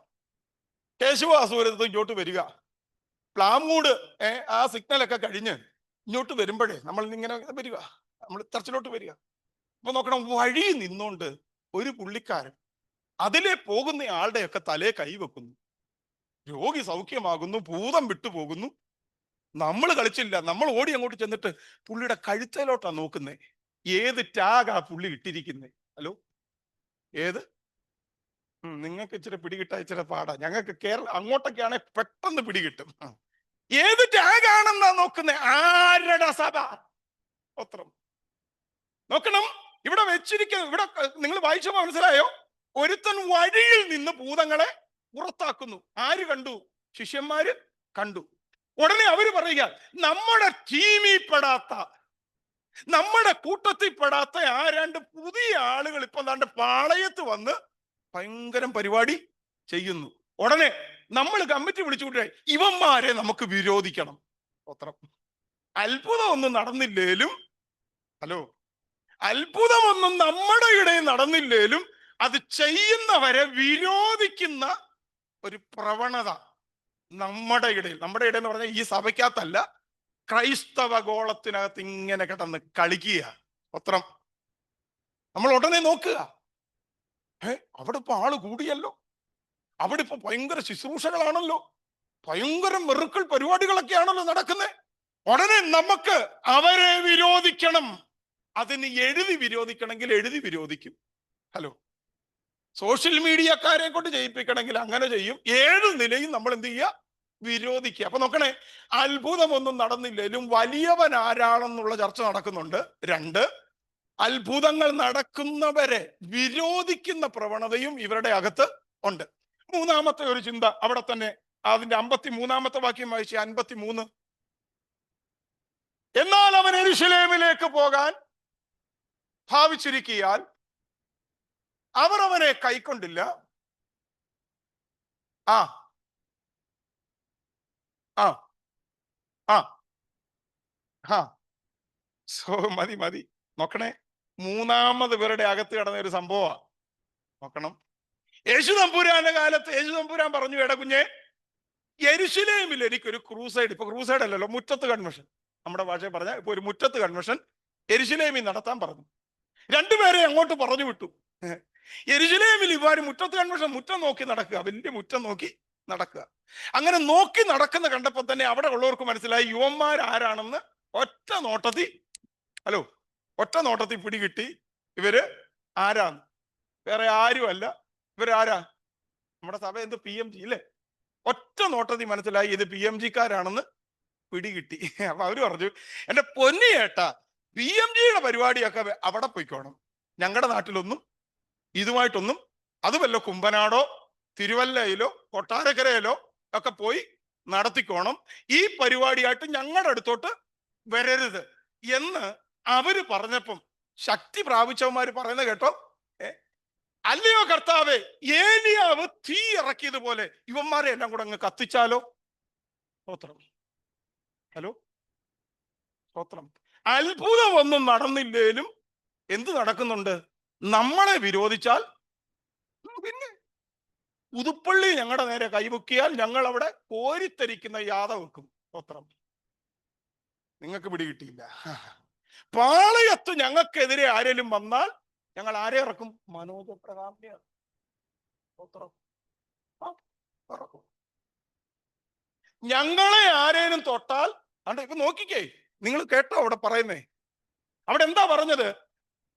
അതായത് യേശു കർത്താവ് സ്ഥലമൊരുക്കാൻ പറഞ്ഞു വിട്ടു. ആ ലോക്കൽ ആളുകൾ ഇവരെ അംഗീകരിക്കാതെ വന്നപ്പോ അവർ പറയുകയാണ്, ഏലിയാവ് തീ ഇറക്കിയതുപോലെ ഇവന്മാരെ എല്ലാം കൂടെ അങ്ങ് കത്തിച്ചാലോ ഒന്ന്. പത്രം പത്രം അത്ഭുതമൊന്നും നടന്നില്ലേലും ഇതൊക്കെ നടക്കുന്നുണ്ട്. നമ്മളെ ആരേലും അംഗീകരിച്ചില്ലെങ്കിൽ, നമ്മളെ ആരേലും ഇച്ചീറ്റി പറഞ്ഞാൽ, നമ്മളെ ആരേലും വല്ലതും പറഞ്ഞാൽ ഉടനെ നമ്മൾ ക്രിസ്തീയ ഐക്യവേദി. ഹലോ, ക്രിസ്തീയ ഐക്യവേദി. എന്നിട്ട് പിണറായി വിജയനെതിരെ വന്ന് നിയമസഭയുടെ മുമ്പിൽ കിടന്ന്, ഹലോ നിങ്ങളിതൊന്നും കണ്ടില്ലയോ? ഞങ്ങൾ കണ്ടായിരുന്നു. കൊട്ടാരക്കരയാണേലും ഞങ്ങൾ ഇതെല്ലാം കണ്ടു. ഞങ്ങളെ ഒന്നിനെ തൊട്ടാൽ ഊടെപ്പറ്റി ഓടുക. സ്തോത്രം. ഞാൻ പറഞ്ഞതിന്റെ സാരം, ഇവിടെ അത്ഭുതങ്ങളൊന്നും നടന്നില്ലേലും നമ്മുടെ അകത്ത് കിടക്കുന്ന ആത്മാവേദ. സ്തോത്രം. നിങ്ങൾക്ക് എത്ര പേർക്ക് നിങ്ങൾ വിചാരിക്കുക ഇവിടെ ഉപവാസ പ്രാർത്ഥനയ്ക്ക് പുള്ളി എന്തോ ഈ പറയുന്നത്? വരാൻ പോവാ വിഷയത്തിലേക്ക്.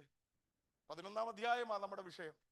അപ്പൊ നോക്കണം, യേശു യാത്ര ചെയ്തിങ്ങനെ പോകുമ്പോൾ വഴിയിലിരിക്കുന്ന പുരോഹിതന്മാർ പറഞ്ഞു, വഴിയിലിരിക്കുന്ന ശാസ്ത്രിമാർ പറഞ്ഞു, ഇവനെ ഇങ്ങനെ വിട്ടാൽ പറ്റത്തില്ല, ഇവനെ കൊന്നുകളയും. യേശു മുൻപോട്ട് നോക്കിയപ്പോൾ ഏറെ ശുശ്രൂഷകൾ ചെയ്തു തീർക്കേണ്ടതുണ്ട്. അത് കൂടെ നിന്ന് ചെയ്യേണ്ടതിന് 12 പേരെ താൻ തിരഞ്ഞെടുത്ത് തന്റെ മേലുണ്ടായിരുന്ന അധികാരവും ശക്തിയും ഇവരുടെ മേൽ പകർന്നു.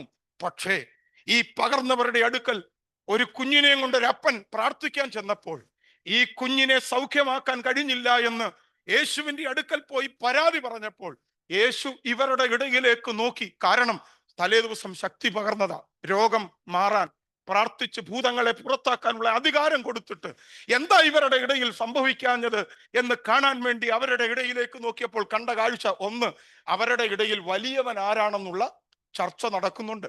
രണ്ട്, അവരുടെ കൂട്ടത്തിൽ പെടാത്ത ആളുകളെ അവര് വിരോധിക്കുന്നുണ്ട്. 3, അവരുടെ ഇടയിൽ നടക്കുന്ന മൂന്നാമത്തെ കാര്യമാണ്, അവരെ അംഗീകരിക്കാത്തവരെ നശിപ്പിക്കുന്ന ഒരു ആത്മ സാന്നിധ്യം ഇവരുടെ അകത്തിങ്ങനെ കിടക്കുന്നുണ്ട്. യേശു എന്താ ചെയ്യുന്നറിയാമോ? യേശു ഇവരെ ശാസിച്ചു. അവിടെ അങ്ങനെ വായിച്ചു, നിന്റെ അകത്ത് കിടക്കുന്ന ആത്മാവ് ഏത്? ഞാൻ അതൊന്നും വായിപ്പിക്കുന്നില്ല. നിന്റെ അകത്ത് കിടക്കുന്ന ആത്മാവ് ഏതാണെന്ന് യേശു അവരോട് ചോദിക്കുക. അപ്പൊ ഈ ശാസന മുമ്പ് ഞാൻ പറഞ്ഞ പോലെ നമുക്ക് പലർക്കും ഇഷ്ടമല്ല. അതുകൊണ്ട് നമ്മുടെ സഭകളിൽ ഇന്ന് ശാസനകളില്ല. പണ്ടൊക്കെ എൻ്റെ വല്യപ്പന്മാരുടെ ഒക്കെ കാലത്ത് ഞാൻ കേട്ടിട്ടുണ്ട്, സഭയിൽ ഡ്രം അടിക്കണമെങ്കിൽ അഭിഷേകം പ്രാപിച്ചവന്റെ കയ്യിൽ ആ ഡ്രം കൊടുക്കുന്നു. അവനെ കൊണ്ടേ അടിപ്പിക്കത്തുള്ളൂ. ഇപ്പം കാലമൊക്കെ അങ്ങ് പോയി. സ്തോത്രം. കട്ടൻ കാപ്പി കുടിക്കുന്നവന് കർത്തൃമേശ കൊടുക്കത്തില്ല. കട്ടൻ കാപ്പി കുടിക്കുന്ന എന്ന് പറഞ്ഞാൽ കാപ്പിപ്പൊടിക്കകത്ത് ലഹരിയുണ്ട്, അതുകൊണ്ട് കട്ടൻ കാപ്പി കുടിച്ചാൽ പിന്നെ നീ കർത്തൃമേശ എടുക്കരുത് എന്നൊക്കെ പറഞ്ഞ് ആ നിലയിൽ കൈകാര്യം ചെയ്തിരുന്ന ഒരു ദൈവസഭ ഇന്ന് ശാസനകളില്ലാത്തത് കൊണ്ട് ഒരു വല്ലാത്ത പരിതസ്ഥിതിയിലൂടെ പോവുകയാണ്. പക്ഷെ കർത്താവ് എന്ത് ചെയ്യുന്നറിയാമോ? ഇവരെ ശാസിച്ചപ്പോൾ ഇവര് പുറത്തോട്ടൊന്നും പോയില്ല, ടീം വിട്ടൊന്നും പോയില്ല. എന്നാ ഇനി നിന്നോടൊപ്പം ഇല്ല, ഞങ്ങൾ ഇനി അങ്ങോട്ടില്ല അച്ഛാ എന്ന് പറഞ്ഞ് യേശു കർത്താവിന്റെ സന്നിധിയിൽ നിന്ന് ഓടിയൊന്നും പോയില്ല. പരാതി പറഞ്ഞപ്പോൾ, അല്ലെ യേശു അവരെ ശാസിച്ചപ്പോൾ ഇവർ ഒരു കാര്യം തീരുമാനിച്ചു, എടാ ഞങ്ങൾ സക്സസ് അല്ല, ഞങ്ങൾ പരാജയപ്പെട്ടവരാ. പക്ഷെ ഞങ്ങളുടെ ഗുരു, ഞങ്ങളുടെ നാഥൻ ഒരു സ്ഥലത്തും ഇന്ന് വരെ പരാജയപ്പെട്ടിട്ടില്ല. ഒരിടത്തും യേശു തലകുനിക്കേണ്ടി വന്നിട്ടില്ല. യേശു ക്രിസ്തുവിന് ഒരിടത്തും പരാജയപ്പെടേണ്ടി വന്നിട്ടില്ല. ഈ യേശു ക്രിസ്തുവിന് പരാജയപ്പെടാതെ ഈ ശുശ്രൂഷ ഇത്ര ഗംഭീരമായി, ഇത്ര വിജയകരമായി മുൻപോട്ട് കൊണ്ടുപോകാൻ എന്താണ് ഈ യേശുവിലുള്ള രഹസ്യം? അതൊന്ന് കണ്ടുപിടിക്കണം. അപ്പൊ ഇവര് നോക്കിയപ്പം യേശു അത്ഭുതങ്ങളെല്ലാം ചെയ്യുന്നത് പകലാ. ഹലോ ശ്രദ്ധിക്കണേ, യേശു രോഗിയെ സൗഖ്യമാക്കുന്നത് പകൽ, കാനാവിലെ വീട്ടിൽ, കല്യാണ വീട്ടിൽ വീഞ്ഞൊരുക്കുന്നത് പകൽ. അങ്ങനെ യേശുവിന്റെ അത്ഭുത പരമ്പരകൾ മുഴുവൻ പകലാ നടക്കുന്നത്. അപ്പം യേശു ഈ പകൽ താഴ്വരയിൽ ഈ അത്ഭുതങ്ങൾ ചെയ്യുമ്പോൾ രാത്രിയിൽ എന്നാ പരിപാടി എന്നിവരൊന്ന് ശ്രദ്ധിക്കാൻ നോക്കിയപ്പോഴാ കണ്ടത്, തമ്പുരാൻ രാവിലെ പകൽ മുഴുവൻ താഴ്വരയിലെ ശുശ്രൂഷ ചെയ്യും. രാത്രിയിൽ എന്താ ചെയ്യുന്നതെന്ന് അറിയാമോ? യേശു മലയിലേക്ക് കയറും. മലയിലേക്ക് കയറി അവിടെ പിതാവിന്റെ അടുക്കൽ കരങ്ങൾ വിരിച്ച് പിതാവിനോട് കൂടെ ഇരിക്കുകയാ. സ്തോത്രം. രാത്രിയിലെ പ്രാർത്ഥനയാണ് പകലത്തെ ശുശ്രൂഷയുടെ വിജയം എന്നിവർക്ക് മനസ്സിലായി. ഹലോ, ഇന്ന് പകലിൽ എവിടെയെങ്കിലും പരാജയപ്പെട്ടെന്നൊരു തോന്നലുണ്ടെങ്കിൽ, എവിടെയെങ്കിലും തകർന്നു പോയെന്നൊരു തോന്നലുണ്ടെങ്കിൽ, ഇന്ന് പകലിൽ എങ്ങും തോറ്റുപോകാത്ത ഒരാളെ ഞാൻ നിങ്ങളുടെ മുൻപിൽ പരിചയപ്പെടുത്താം. അത് മറ്റാരുമല്ല, എൻ്റെ പ്രാണപ്രിയൻ, എന്നെ ഇന്ന് വരെ നടത്തിയ, എൻ്റെ ആവശ്യങ്ങളിൽ കൂടെ ഇരുന്ന, എനിക്ക് മതിയായവനായിരുന്ന, എൻ്റെ കുടുംബത്തിന്റെ ആവശ്യങ്ങളിൽ എന്നോടൊപ്പം സഞ്ചരിച്ച ഒരുവനുണ്ട്. ഞാൻ പ്രസംഗിക്കുന്ന എൻ്റെ കർത്താവ്. നിങ്ങൾ നോക്കിക്കേ, എൻ്റെ യേശു ഇന്ന് വരെ എങ്ങും പരാജയപ്പെട്ടിട്ടില്ല. ഈ യേശു പരാജയപ്പെടാത്തതിന്റെ കാരണം അന്വേഷിച്ച ശിഷ്യന്മാർ അവസാനം ചെന്നെത്തിയത് യേശു മലയിൽ കയറും. രാത്രി മുഴുവൻ മലയിൽ കയറി യേശു പിതാവിന്റെ അടുക്കൽ കരം വിരിച്ച് പ്രാർത്ഥിക്കുന്ന പ്രാർത്ഥന കണ്ടപ്പോൾ ഇവർക്ക് മനസ്സിലായി, ഇനി ഒരു വിജയം ഞങ്ങൾക്ക് ആവശ്യമെങ്കിൽ തമ്പുരാനെ പോലെ ഞങ്ങൾക്ക് പ്രാർത്ഥിക്കേണ്ട കാലഘട്ടത്തിലെത്തി. അത് മനസ്സിലാക്കിയ ശിഷ്യന്മാർ ശാസിച്ച കർത്താവിനെ കുറ്റപ്പെടുത്തി സഭയിൽ നിന്ന് പോവുകയല്ല ചെയ്തത്. 11-ാം അധ്യായം തുടങ്ങുമ്പോൾ യേശുവിന്റെ അടുക്കൽ ഈ ശിഷ്യന്മാര് വന്നിട്ട് പറയുക, നീ ഞങ്ങളെ പ്രാർത്ഥിക്കാൻ പഠിപ്പിക്കണം. എന്റെ പ്രസംഗത്തിന്റെ മുഖവുരയാ, ഇനി അരമണിക്കൂറേ ഉള്ളൂ, മുഖവുര തീർത്തു. 11-ാം അധ്യായം ഉണ്ടാകാനുള്ള കാരണമാണ് ഞാൻ പറഞ്ഞു വന്നത്. ഞങ്ങളെ പ്രാർത്ഥിക്കാൻ പഠിപ്പിക്കണം. സ്തോത്രം. ശാസിച്ചവർ ഓടിപ്പോയില്ല, കർത്താവിന്റെ പുറകെ നടന്ന് ആ ശുശ്രൂഷയുടെ വിജയം മനസ്സിലായപ്പോൾ കർത്താവിന്റെ അടുക്കൽ വന്നിട്ട് പറയും, നീ ഞങ്ങളെ പ്രാർത്ഥിക്കാൻ പഠിപ്പിക്കണം. മനോഹരമായ ഒരു പ്രാർത്ഥനയുടെ ഫ്രെയിം അവരുടെ അകത്തേക്ക് കൊടുത്തിട്ട് പ്രാർത്ഥനയിലൂടെ നിങ്ങൾക്ക് ലഭിക്കുന്നത് എന്തൊക്കെയാണെന്ന് ഒന്ന് ധൈര്യപ്പെടുത്തേണ്ടതിന് വേണ്ടി ഒരു സംഭവം അവരോട് പറയുകയാണ്. ഇന്ന് പകലത്തെ എന്റെ പ്രസംഗ വിഷയം അതാണ്. പ്രസംഗം തുടങ്ങാൻ പോകുന്നേ ഉള്ളൂ. സ്തോത്രം.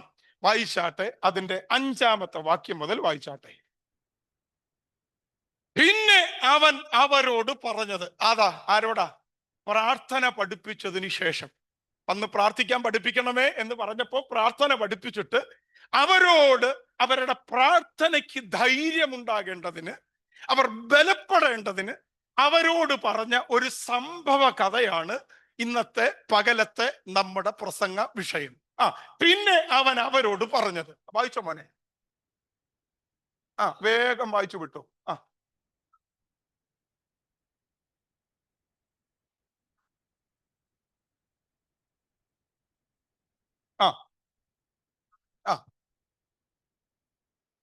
ഈ സംഭവം നിങ്ങൾക്കറിയാം, എങ്കിലും ഞാനിതൊന്ന് പറഞ്ഞു തരിക. അപ്പൊ നിങ്ങളുടെ മനസ്സിലുണ്ടാകണേ, പ്രാർത്ഥന പഠിപ്പിച്ചതിന് ശേഷം ആ പ്രാർത്ഥനയിൽ ഇവർക്ക് ധൈര്യമുണ്ടാകുവാൻ, ഇവർ വീണ്ടും ആവേശമുള്ളവരാകുവാൻ വേണ്ടി അവരുടെ പ്രാർത്ഥനയെ ഒന്ന് ബൂസ്റ്റ് ചെയ്യാൻ, ഒന്ന് ധൈര്യപ്പെടുത്തേണ്ടതിന് വേണ്ടി യേശു പറഞ്ഞ ഒരു സംഭവമാണ് ഇന്ന് പകൽക്കാലം ഉപവാസ പ്രാർത്ഥനയുടെ പ്രാരംഭ പകലിൽ നമ്മൾ ചിന്തിക്കാൻ പോകുന്നത്. അപ്പൊ യേശു പറയുകയാണ്, താണ്ടെ ഒരു സ്നേഹിതൻ, ഈ സ്നേഹിതന്റെ വീട്ടിൽ രാത്രി നടക്കുന്ന ഒരു സംഭവമാണ്. കഥ പോലെ പറഞ്ഞു തരികയാണ്. രാത്രി നടക്കുന്ന ഒരു സംഭവം. തൻ്റെ ഒരു കൂട്ടുകാരൻ അന്ന് രാത്രിയിൽ ഈ സഹോദരന്റെ വീട്ടിലേക്ക് വരുന്നു. അർദ്ധരാത്രിയാണ് സമയം. ഈ വീട്ടുടമസ്ഥനെ സംബന്ധിച്ച് പുള്ളി നല്ല അതിഥി സൽക്കാര പ്രിയനാ. സ്തോത്രം. ഇവിടെ എല്ലാം ഞങ്ങൾ നിന്ന് നന്നായിട്ട് പറയും, രസകരമായിട്ട്. പക്ഷെ നിങ്ങളോട് അത് പറയാൻ ഇപ്പൊ എനിക്ക് തോന്നുന്നില്ല. അതുകൊണ്ട് ഞാൻ അങ്ങനെ പറഞ്ഞു പോവുക.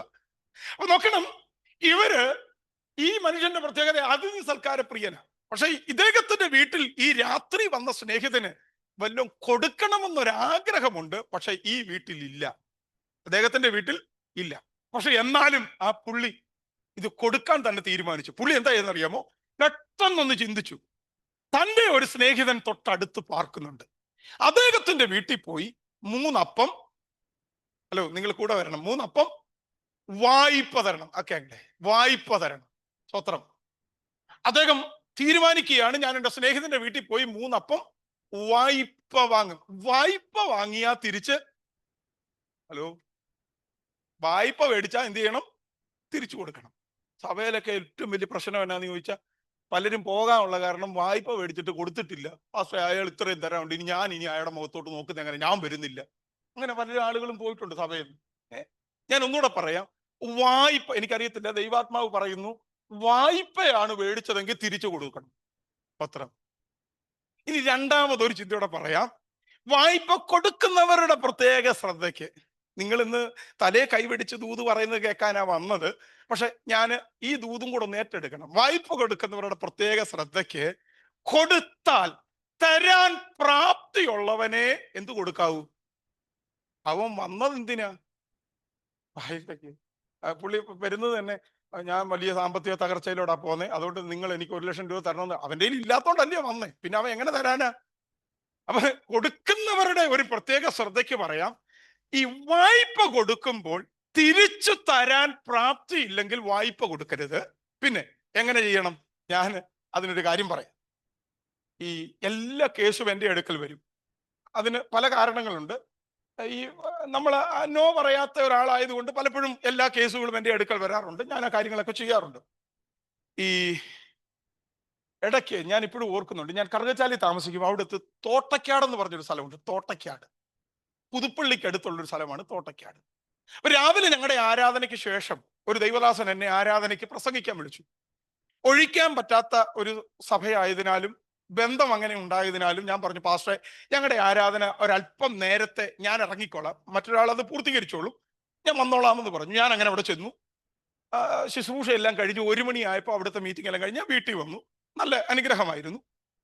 പിറ്റേ ദിവസം രാവിലെ, ശ്രദ്ധിക്കണേ, പിറ്റേ ദിവസം രാവിലെ ഒരു 11 മണിയായപ്പം ഞങ്ങളുടെ വീട്ടിൽ ഞാനും വൈഫും മാത്രമേ ഉള്ളൂ. വീട്ടില് ഒരു ബെല്ലടിച്ചു. ഞാൻ ചെന്ന് ഡോറ് തുറന്നു. നോക്കിയപ്പം ഒരു സഹോദരി 2 കൈയും കൂപ്പി, പാസ്റ്ററേ സ്തോത്രം എന്ന് പറഞ്ഞു. ഞാൻ സ്തോത്രം. പാസ്റ്റർ, എന്നെ മനസ്സിലായോ? ഞാൻ പറഞ്ഞു, അയ്യോ, എനിക്ക് മനസ്സിലായില്ലല്ലോ സിസ്റ്റർ. അത് പറഞ്ഞു, പാസ്റ്ററെ, ഇന്നലെ വന്ന് തോട്ടയ്ക്കാട് പ്രസംഗിച്ചില്ലേ, ആ സഭയിലെ വിശ്വാസിയാണ് ഞാൻ, കൂടെ ഒരു മോളും ഉണ്ട്. ഞാൻ പറഞ്ഞു, ആന്റി വാ, കയറിയിരിക്കാൻ പറഞ്ഞു. അങ്ങനെ ആന്റി കയറിയിരുന്നു. ആന്റി അവിടെ ഇരുന്ന് കഴിഞ്ഞ ഒരു അല്പസമയമൊക്കെ സംസാരിച്ച കൂട്ടത്തിൽ പറഞ്ഞു, പാസ്റ്ററെ, ഈ മോള് നെടുങ്കുന്നം സ്കൂൾ, തൊട്ടടുത്തൊരു സ്ഥലമാണ് നെടുങ്കുന്നം സ്കൂളിൽ 10ാം ക്ലാസ് കഴിഞ്ഞു. മാർക്ക് അല്പം കുറവാണ്, അതുകൊണ്ട് അവിടെ +1 അഡ്മിഷൻ കിട്ടത്തില്ല. കറുകച്ചാൽ NSS കുറെ സീറ്റ് ഉണ്ട്, അവിടെ തരാമെന്ന് പറഞ്ഞു. ഞങ്ങൾ രാവിലെ ഒരു അന്വേഷണം നടത്തി. ഇപ്പൊ മോക്ക് അഡ്മിഷൻ കൊടുക്കാന്ന് പറഞ്ഞു. പക്ഷെ 7000 രൂപ ഇപ്പൊ ഫീസ് അവിടെ അടയ്ക്കണം. 7000 രൂപ ഇപ്പൊ അവിടെ ഫീസ് അടയ്ക്കണം. എന്റെ കയ്യിലൊന്നുമില്ല. പാസ്റ്റർ ഒരു 7000 രൂപ ഇന്നലെ കണ്ടതേ ഉള്ളൂ, ഞാൻ കണ്ടില്ല, എന്നെ കണ്ടെന്ന് ആന്റി പറഞ്ഞു. നോക്കണേ, 7000 രൂപ ചോദിക്കാൻ എൻ്റെ അടുത്ത് വന്നിരിക്കുക. ഞാൻ എന്തോ ചെയ്യണമെന്ന് അറിയത്തില്ല. എങ്കിലും കൊച്ചിന്റെ കാര്യമല്ലേ, അകത്തോട്ട് കയറി ഞാൻ ഇച്ചിരി നേരം അവിടെ നിന്നിട്ട് എൻ്റെ കയ്യിൽ നിന്ന്, എൻ്റെ പേഴ്സിൽ നിന്ന് ഒരു 2000 രൂപ എടുത്തോണ്ട് വന്നിട്ട് ഈ ആന്റിയുടെ കൈ കൊടുത്തിട്ട് പറഞ്ഞു, ആന്റി, ഇത് 2000 രൂപയുണ്ട്, ബാക്കി 5000 രൂപ ആന്റി എവിടെങ്കിലും പോയി കണ്ടെത്തിക്കണം, ഇത് തിരിച്ചു തരണ്ട, കൊച്ചിന്റെ പഠനത്തിന് വേണ്ടി ഞാൻ തന്നിരിക്കുക. സ്വത്രം. എൻ്റെ പൊന്നെ, ഇപ്പൊ വർഷം എത്ര കഴിഞ്ഞെന്നറിയാമോ? കോട്ടയത്ത് എവിടെങ്കിലും വെച്ച് എൻ്റെ ഒരു തലവട്ടം കണ്ടാൽ 1000 പേര് നിൽക്കുന്നിടത്ത് പ്രൈസ് ദി ലോർഡ് എന്ന് സന്തോഷത്തോടെ വിളിച്ചു പറയും. 500 കടം മേടിച്ചുകൊണ്ട് പോയ ഒരുത്തനുണ്ട്, അവൻ എന്നെ കണ്ട ഇപ്പോഴും മുങ്ങും. പത്രം. ഞാൻ ഒന്നുകൂടെ പറയാം, തിരിച്ചു തരാൻ പ്രാപ്തിയില്ല എങ്കിൽ വായ്പ കൊടുത്തിട്ട് പ്രശ്നത്തിന് നിൽക്കരുത്. പിന്നെ നമ്മുടെ നന്മയിൽ നിന്നൊരു ഓഹരി എടുത്ത് അവരുടെ ആവശ്യത്തിന് വേണ്ടി കൊടുക്കുക, സന്തോഷത്തോടെ വിടുക. ഞാൻ പറഞ്ഞത്, കടമാണ് വാങ്ങുന്നതെങ്കിൽ തിരിച്ചു കൊടുക്കണം. കടമാണ്, വായ്പയാണ് വാങ്ങുന്നതെങ്കിൽ മടക്കി കൊടുക്കണം. അണ്ട് ഈ മനുഷ്യൻ പറയുക, സ്നേഹിത, നീ എനിക്ക് 3 അപ്പം വായ്പ തരണം. ഇപ്പൊ ഇല്ല എന്നേ ഉള്ളൂ, എൻ്റെ കയ്യിൽ ഉണ്ടാകും, ആ സമയത്ത് ഞാൻ അങ്ങ് തന്നോളാം. ഇതാണ് സംഭവം. വായ്പയെ കുറിച്ച് പറഞ്ഞപ്പോൾ ഞാൻ അങ്ങനെ പറഞ്ഞു എന്ന് മാത്രം. അപ്പൊ നോക്കണേ, ഈ മനുഷ്യൻ വായ്പ വാങ്ങാൻ വേണ്ടി തന്റെ വീടിന്റെ മുറ്റത്ത് വന്ന് നിൽക്കുക. രാത്രിയാണേ സമയം. പണ്ടൊരാൾ എന്നോട് ചോദിച്ചു, ചേട്ടാ, ഇവന്റെ വീട്ടിൽ രാത്രി ഇല്ലല്ലോ ഭക്ഷണം, പിന്നെ എന്തോ ഉറപ്പില്ല ഈ പുള്ളി അടുത്തവന്റെ വീട്ടിൽ രാത്രി വന്നേക്കുന്നത്, ഇവന്റെ വീട്ടിൽ ഇല്ലല്ലോ രാത്രിയില്ലേ. അപ്പം ഇതൊരു യുക്തിയാ. പുള്ളി എന്നോട് ചോദിക്കുക. ഞാൻ പറഞ്ഞു, എൻ്റെ പൊന്നച്ചാ, ഞാൻ പ്രസംഗിച്ചെങ്കിലും എനിക്ക് അത്രയും വലിയൊരു ചിന്തയൊന്നും വന്നില്ല. അപ്പൊ എന്നോട് പറഞ്ഞു അതിനൊരു കാരണമുണ്ട് പാസ്റ്ററെ. എന്തുവാ? അവിടെ പിള്ളാരുണ്ടെന്ന് എഴുതിയിട്ടുണ്ട്. അപ്പൊ പിള്ളാരുള്ള വീട്ടിൽ ഒരു ആരോ റൂട്ടിന്റെ ബിസ്ക്കറ്റോ ഒരു കവർ പാലൊക്കെ ചിലപ്പം അതായിരിക്കാം. ഞാൻ പറഞ്ഞു ചിലപ്പോൾ ശരിയായിരിക്കും വെച്ചാ. എന്തായാലും അതെന്റെ വിഷയമല്ലാത്തതുകൊണ്ട് ഞാൻ കൂടുതൽ അങ്ങോട്ട് കേറിയില്ല. എന്തായാലും രാത്രി ഇപ്പൊ ഈ പുള്ളി ഇവിടെ വന്നിട്ട് പറയാം 3 അപ്പം നീ എനിക്ക് വായ്പ തരണം. ഈ വായ്പ തരണമെന്ന് ആവശ്യപ്പെടുന്ന ആളുടെ സൗണ്ട് കേട്ടപ്പോ തന്നെ പുള്ളിക്ക് ആളെ പിടികിട്ടി. അകത്ത് കിടക്കുന്ന സ്നേഹിതനും പുറത്തു നിൽക്കുന്ന സ്നേഹിതനും തമ്മിലുള്ള സംസാരമാണ് എൻ്റെ വിഷയം. അത് ദൈവാത്മാവ് എനിക്ക് തന്ന ചില ചിന്തകളാണ് നിങ്ങളുമായിട്ട് പങ്കുവെക്കാൻ ആഗ്രഹിക്കുന്നത്. പക്ഷെ ഒരെണ്ണം പോലും പറയാൻ എൻ്റെ മുമ്പിൽ സമയമില്ല. എങ്കിലും എന്നെ കൊണ്ട് പറ്റുന്ന നിലയിൽ വളരെ കമ്പിവാചകം പോലെ ഞാൻ അങ്ങ് പറഞ്ഞു വിടാം. 3 അപ്പം വായ്പ ചോദിച്ച് മുറ്റത്ത് നിൽക്കുന്നവനോട് അകത്ത് കിടക്കുന്ന സ്നേഹിതൻ പറയുന്ന പ്രയോഗങ്ങൾ ഒന്ന് ശ്രദ്ധിക്കണേ. വായിച്ചാട്ടെ അതിന്റെ 7-ാമത്തെ വാക്യം. ആ ആ ആ 1 3 അപ്പം ചോദിക്കുന്നവനോട് പറയുക, അകത്ത് കിടക്കുന്ന ആള് പറയാം, നീ എന്നെ പ്രയാസപ്പെടുത്തരുത്. സ്തോത്രം. മതി മതി മതി, ഉണ്ട് വരിക. പ്രയാസപ്പെടുത്തരുത്. ഇന്ന് പകലിൽ എന്തെങ്കിലും കാരണത്താൽ, എന്തെങ്കിലും ആവശ്യത്താൽ, എവിടെയെങ്കിലും ചെന്ന സമയങ്ങളിൽ ആരെങ്കിലും നിങ്ങളുടെ മുഖത്ത് നോക്കി പ്രയാസപ്പെടുത്തരുതേ ബ്രദറെ, സിസ്റ്ററെ, പ്രയാസപ്പെടുത്തരുതേ എന്നാരേലും പറഞ്ഞതിന്റെ തേങ്ങൽ അകത്തുണ്ടെങ്കിൽ ഇന്ന് പകലിൽ തമ്പുരാൻ പറയുന്നു നിങ്ങളോടുള്ള ദൈവശബ്ദമായത്. സ്തോത്രം. പുറത്തു നിൽക്കുന്നവനോട് അകത്ത് കിടക്കുന്നയാള് പറയുക, നീ എന്നെ പ്രയാസപ്പെടുത്തരുത്. ഞാൻ ഒരിക്കൽ പോയ രാജ്യത്തെ കുറിച്ചൊന്നും പറയാനല്ല, സൗദി അറേബ്യയിൽ ഈ ഒരു സന്ദേശം പങ്കുവെക്കുമ്പോൾ ഒരു യൗവനക്കാരൻ പൊട്ടിക്കരയുന്നത് ഞാൻ കണ്ടു. മീറ്റിംഗ് കഴിഞ്ഞ് ഓടി എൻ്റെ അടുക്കൽ വന്നിട്ട് പറഞ്ഞു, പാസ്റ്ററെ, എൻ്റെ സ്വദേശം ഇന്നടത്താ. ആ സ്ഥലത്തുനിന്ന് ഞാൻ ഇവിടെ വരുമ്പോൾ എനിക്ക് ബന്ധുക്കളോ സ്വന്തക്കാരോ ആരുമില്ല. ഞങ്ങളുടെ അകന്ന ബന്ധുവിൽ ഒരു ബന്ധു ഇവിടെയുണ്ട്. ഒരാവശ്യം വന്നപ്പം ഞാൻ അദ്ദേഹത്തിന്റെ അടുക്കൽ ഒരാവശ്യവുമായി ചെന്നപ്പോൾ എന്നോട് ചോദിച്ചു, നീ അവിടെ വെച്ചും എനിക്ക് ഭാരമായി, ഇവിടെയും നീ എന്നെ ഉപദ്രവിക്കുവാൻ വന്നതാണോ? പ്രയാസപ്പെടുത്തരുത് എന്നെന്റെ മുഖത്ത് നോക്കി പറഞ്ഞപ്പം നിൽക്കുന്ന ഭൂമി ഏതാണ്ട് താന്നു പോകുന്നത് പോലെ എനിക്ക് തോന്നി എന്ന് ഈ സഹോദരൻ കണ്ണുനീരോടെ പറയുന്നത് ഞാൻ കേട്ടു. ഞാൻ ചോദിക്കട്ടെ, ആരുടെയെങ്കിലും ഒക്കെ മുമ്പിൽ നിന്നപ്പോൾ ഇതുപോലെ ഒരു ശബ്ദം നിങ്ങളുടെ ഹൃദയത്തെ വല്ലാതെ വേദനിപ്പിച്ചെങ്കിൽ ഇന്ന് പകൽ പരിശുദ്ധാത്മാവ് പറയുന്നു, അങ്ങനെയുള്ളവരാരെങ്കിലും എന്നെ കേൾക്കുന്നെങ്കിൽ ഈ പകൽ ഈ ഉപവാസ പ്രാർത്ഥന നിങ്ങളുടെ ദിവസമാണ്. സ്തോത്രം. പ്രസംഗകന്റെ ലാഘവത്തോടുള്ള വാക്കായിട്ട് നിങ്ങൾ ഇതിനെ കാണരുത്. ഈ പകലിൽ ദൈവാത്മാവ് പറയുന്നു, ആരുടെയൊക്കെയോ മുൻപിൽ ഇങ്ങനെയുള്ള വാക്കുകളും ശബ്ദങ്ങളും നിങ്ങളുടെ ഹൃദയത്തെ വല്ലാതെ വേദനിപ്പിച്ചെങ്കിൽ തമ്പുരാൻ പറയുന്നു, ഈ പകൽ നിങ്ങളുടെ പകലാ. എന്താ തെളിവ്? പറയാം. താണ്ടെ ഒരു മലയുടെ മുകളിൽ ഒരു മനുഷ്യൻ കയറി നിൽക്കുക. തന്റെ മുൻപിൽ 850 പേര് അപ്പുറത്ത് നിൽപ്പുണ്ട്. ഇസ്രായേലിനെ പ്രതിനിധീകരിച്ച് ഇപ്പുറത്ത് ഒറ്റയൊരാൾ, പേര് ഏലിയാവ്. ഈ സ്ഥലത്ത് നിൽക്കുമ്പോൾ പ്രമാണമുണ്ട്, യാഗം നടത്താൻ പോകുക. പക്ഷേ യാഗമൃഗത്തെ യാഗപീഠത്തിന്റെ മുകളിൽ കണ്ണമായി കഷ്ണം ചെയ്ത് വെക്കാം. തീ കത്തിക്കാൻ പാടില്ല. തീ കത്തിക്കേണ്ടത് ബാലിന്റെ ദൈവമെങ്കിൽ ആ ദൈവം ഇറങ്ങണം. അല്ല, ഇസ്രായേലിന്റെ ദൈവമാണെങ്കിൽ ഇസ്രായേലിന്റെ ദൈവം ഇറങ്ങണം. ആദ്യത്തെ സമയം അശേരയുടെയും ബാലിന്റെയും പ്രവാചകന്മാർക്ക് കൊടുത്തു. നോക്കണേ, ആദ്യത്തെ സമയം അവരുടെ സമയമാ. അവരിങ്ങനെ സമയമെടുത്ത് ദൈവത്തെ വിളിക്കാൻ തുടങ്ങി. മണിക്കൂറുകൾ കുറച്ച് കഴിഞ്ഞപ്പോൾ ഏലിയാവ് ചോദിക്കുന്നുണ്ട്, നിങ്ങളുടെ ദൈവം എവിടെ? ആദ്യത്തെ സമയം അവരുടെ സമയമാ. നിങ്ങളുടെ ദൈവം എവിടെ? വെളിയിൽ പോയതാണോ? വിശ്രമിക്കുകയാണോ? ഉറങ്ങുകയാണോ? പിന്നെയും കുറെ സമയം കഴിഞ്ഞു, ദൈവം ഇറങ്ങുന്നില്ല. വീണ്ടും ഏലിയാവ് ചോദിക്കുക, എന്തിയാ നിങ്ങളുടെ ദൈവം? യാത്ര വല്ലവുമാണോ? മണിക്കൂറുകൾ കുറച്ചു കഴിഞ്ഞപ്പോൾ, ശ്രദ്ധിച്ചോണേ, മണിക്കൂറുകൾ കുറച്ചു കഴിഞ്ഞപ്പോൾ ഇരിക്കുന്ന ഇരിപ്പിടത്തിൽ നിന്ന് ഏലിയാവ് എഴുന്നേറ്റു. എല്ലാവരുടെ ശ്രദ്ധ തന്നിലേക്ക് വരേണ്ടതിന് എൻ്റെ ഭാവനയിൽ പറയാം, ഈ കൈ ഇങ്ങനെ ഒന്ന് ചേർത്തടിച്ചു. എല്ലാവരും നോക്കിയപ്പോൾ ഏലിയാവ് പറയുകയാ, അവരുടെ സമയം തീർന്നു. സ്തോത്രം. നിങ്ങൾക്ക് മനസ്സിലായില്ല? അവരുടെ സമയം കഴിഞ്ഞു.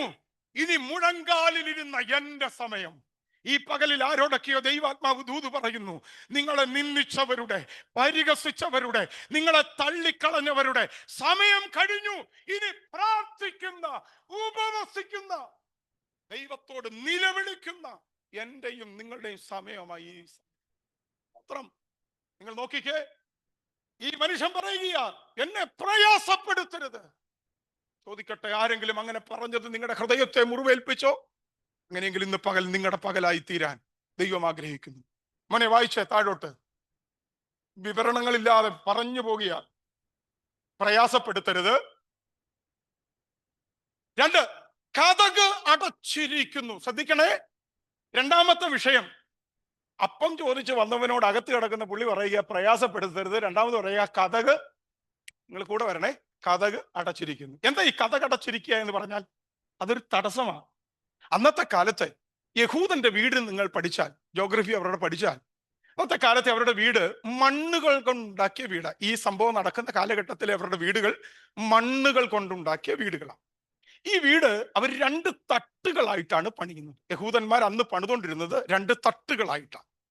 ഈ 2 തട്ടുകൾ എന്തിനാന്ന് ചോദിച്ചാൽ, രാത്രി കാലങ്ങളിൽ മുകളിലത്തെ തട്ടിലായിരിക്കും അവർ വിശ്രമിക്കുന്നത്, ഉറങ്ങാൻ കയറുന്നത്. പകല് മുഴുവൻ താഴത്തെ തട്ടിലായിരിക്കും ഭക്ഷണം വെപ്പും മറ്റു കാര്യങ്ങളും എല്ലാം ചെയ്യുന്നത്. എന്നാൽ രാത്രിയാകുമ്പോൾ ഈ സഹോദരങ്ങൾ, ഈ വീട്ടിന്റെ ഉടമസ്ഥരെല്ലാം മുകളിലത്തെ തട്ടിലേക്ക് കയറുന്ന സമയത്ത് ഇവർ ചെയ്യുന്ന ഒരു പരിപാടിയുണ്ട്. അതായത് ഇവരുടെ വീട്ടിലെ വളർത്തു മൃഗങ്ങൾ, ആട്ടിൻകുട്ടികൾ, അങ്ങനെയുള്ള വളർത്തു മൃഗങ്ങളെ ഇവര് വന്യമൃഗങ്ങൾ വന്ന് പിടിക്കാതിരിക്കേണ്ടതിന് ഇവരകത്തെ താഴത്തെ തട്ടിലേക്ക് കയറ്റിയതിനു ശേഷം വാതിലടയ്ക്കും. വാതിലടച്ചു കഴിഞ്ഞാൽ ഈ വാതിലിന്റെ ഓരോ സൈഡിലും കൊളുത്തുകൾ വെച്ചിട്ടുണ്ട്. കൊളുത്തുകൾ, ഈ കൊളുത്തിനകത്ത് ഇത് കെട്ടും. നമ്മുടെ ഓടാമ്പൽ വെക്കുന്നത് പോലെ ഓടാമ്പലുകൾ പോലെയുണ്ട്. അപ്പം ഈ മനുഷ്യൻ ഇപ്പൊ നോക്കണം, മേളത്തെ തട്ടിൽ കിടക്കാൻ കയറി, താഴത്തെ തട്ടടച്ചു, വാതിലടച്ചിട്ട് മൃഗങ്ങളെയെല്ലാം ഈ വാതിലിന്റെ കട്ടളപ്പടിയിലോട് ചേർത്ത് കെട്ടി. അതുകൊണ്ടാണ് ഈ മനുഷ്യൻ സ്നേഹിതനോട് പറയുന്നത്, മനസ്സിലാക്കണം, വാതില് അടച്ചിരിക്കുക. അതുകൊണ്ട് വാതിൽ തുറക്കാൻ ബുദ്ധിമുട്ടുണ്ട്, വാതിൽ അടച്ചിരിക്കുക എന്ന് പറഞ്ഞു. അപ്പൊ നിങ്ങൾക്ക് സംഗതി പിടികിട്ടിയേ. രണ്ടാമത്തെ തടസ്സം പറഞ്ഞു, വാതിൽ അടച്ചിരിക്കുന്നു. മൂന്നാമത് വായിച്ചേ മോനെ.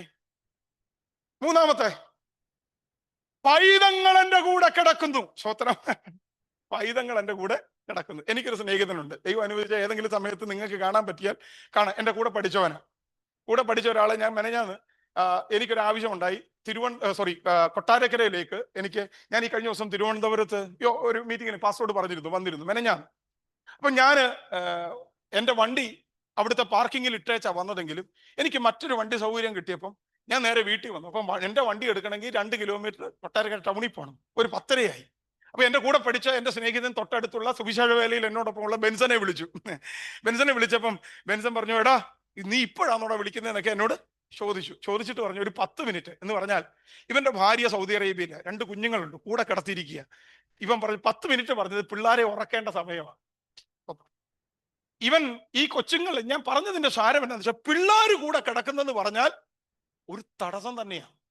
ഞാൻ കറുകച്ചാലി താമസിക്കുമ്പോൾ ഒരു അപ്സ്റ്റെയറിലെ വാടകയ്ക്ക് താമസിക്കും. തൊട്ട് താഴെ ചർച്ച് ഓഫ് ക്രൈസ്റ്റിലെ ഒരു അച്ഛൻ, അവിടുത്തെ ടൗണിൽ നിങ്ങൾ എന്ന് കറുകച്ചാലി വന്നാലും ഹല്ലേലി അച്ഛൻ എന്ന് പറഞ്ഞാൽ ഈ അച്ഛനെ അറിയാം, ജോർജ് കുട്ടിച്ചാൻ. ടൗണിൽ തന്നെ ഒരു ബുക്ക് ഷോപ്പും ഒക്കെ ഉണ്ട്. അച്ഛൻ്റെ വീടിന്റെ മുകളിലത്തെ നിലയിലാണ്. ഒറ്റ മോനേ ഉള്ളൂ, പേര് മനു. അദ്ദേഹത്തിന്റെ വിവാഹം ചെയ്തു, ഭാര്യ നിഷ. അന്ന് അവൾ ഇവിടെ ടെക്നോ പാർക്ക് ജോലി, മനു ടെക്നോ പാർക്കിലെ ജോലി. മോള് അവിടുത്തെ ദുബൈയിലെ സ്റ്റാർ ടിവിയിലെ ജോലിക്കാരി നിഷ.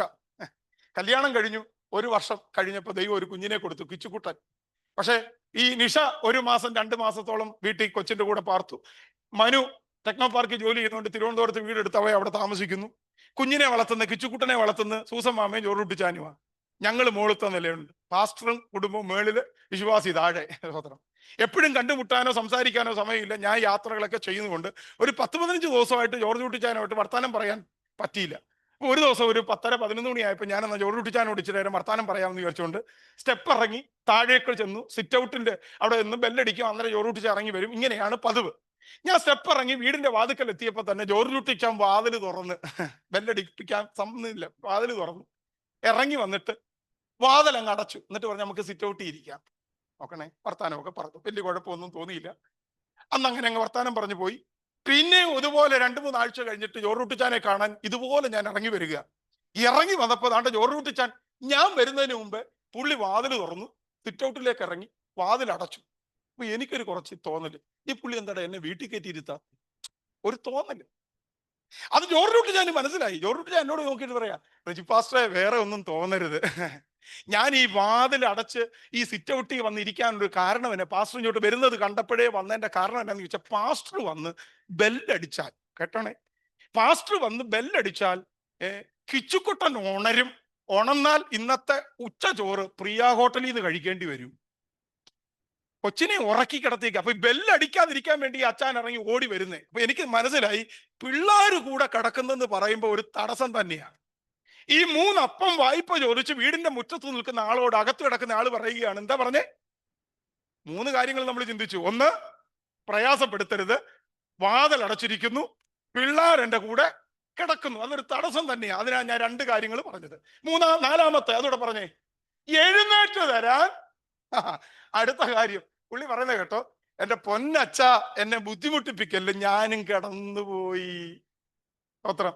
ഞങ്ങൾ ഹൗസ് വിസിറ്റിങ്ങിനൊക്കെ ഉച്ച കഴിഞ്ഞ് പോകുമ്പോൾ ചില അമ്മാമ്മമാര് പറയും, എന്റെ പൊന്ന് പാസ്റ്ററെ ആ പുള്ളി ഇപ്പം വിളിക്കല്ലേ, അത് ഭർത്താവിന്റെ കാര്യം പറയുന്നയാ, വിളിക്കല്ലേ, ഉറക്കം തെളിയാതെ എഴുന്നേറ്റ മൂശാട്ടയാ അച്ഛൻ. അച്ഛൻ ഞങ്ങളുടെ നാട്ടിലെ ഭാഷയാ. പുള്ളി വലിയ ഉറക്കം തെളിയാതെ എഴുന്നേറ്റ പുള്ളി ഭയങ്കര മൂശാട്ടയാ, അതുകൊണ്ട് വിളിക്കണ്ട പാസ്റ്ററെ. ചില ആളുകൾ അങ്ങനെ കിടന്നാ പിന്നെ എഴുന്നേക്കാൻ പാടാ.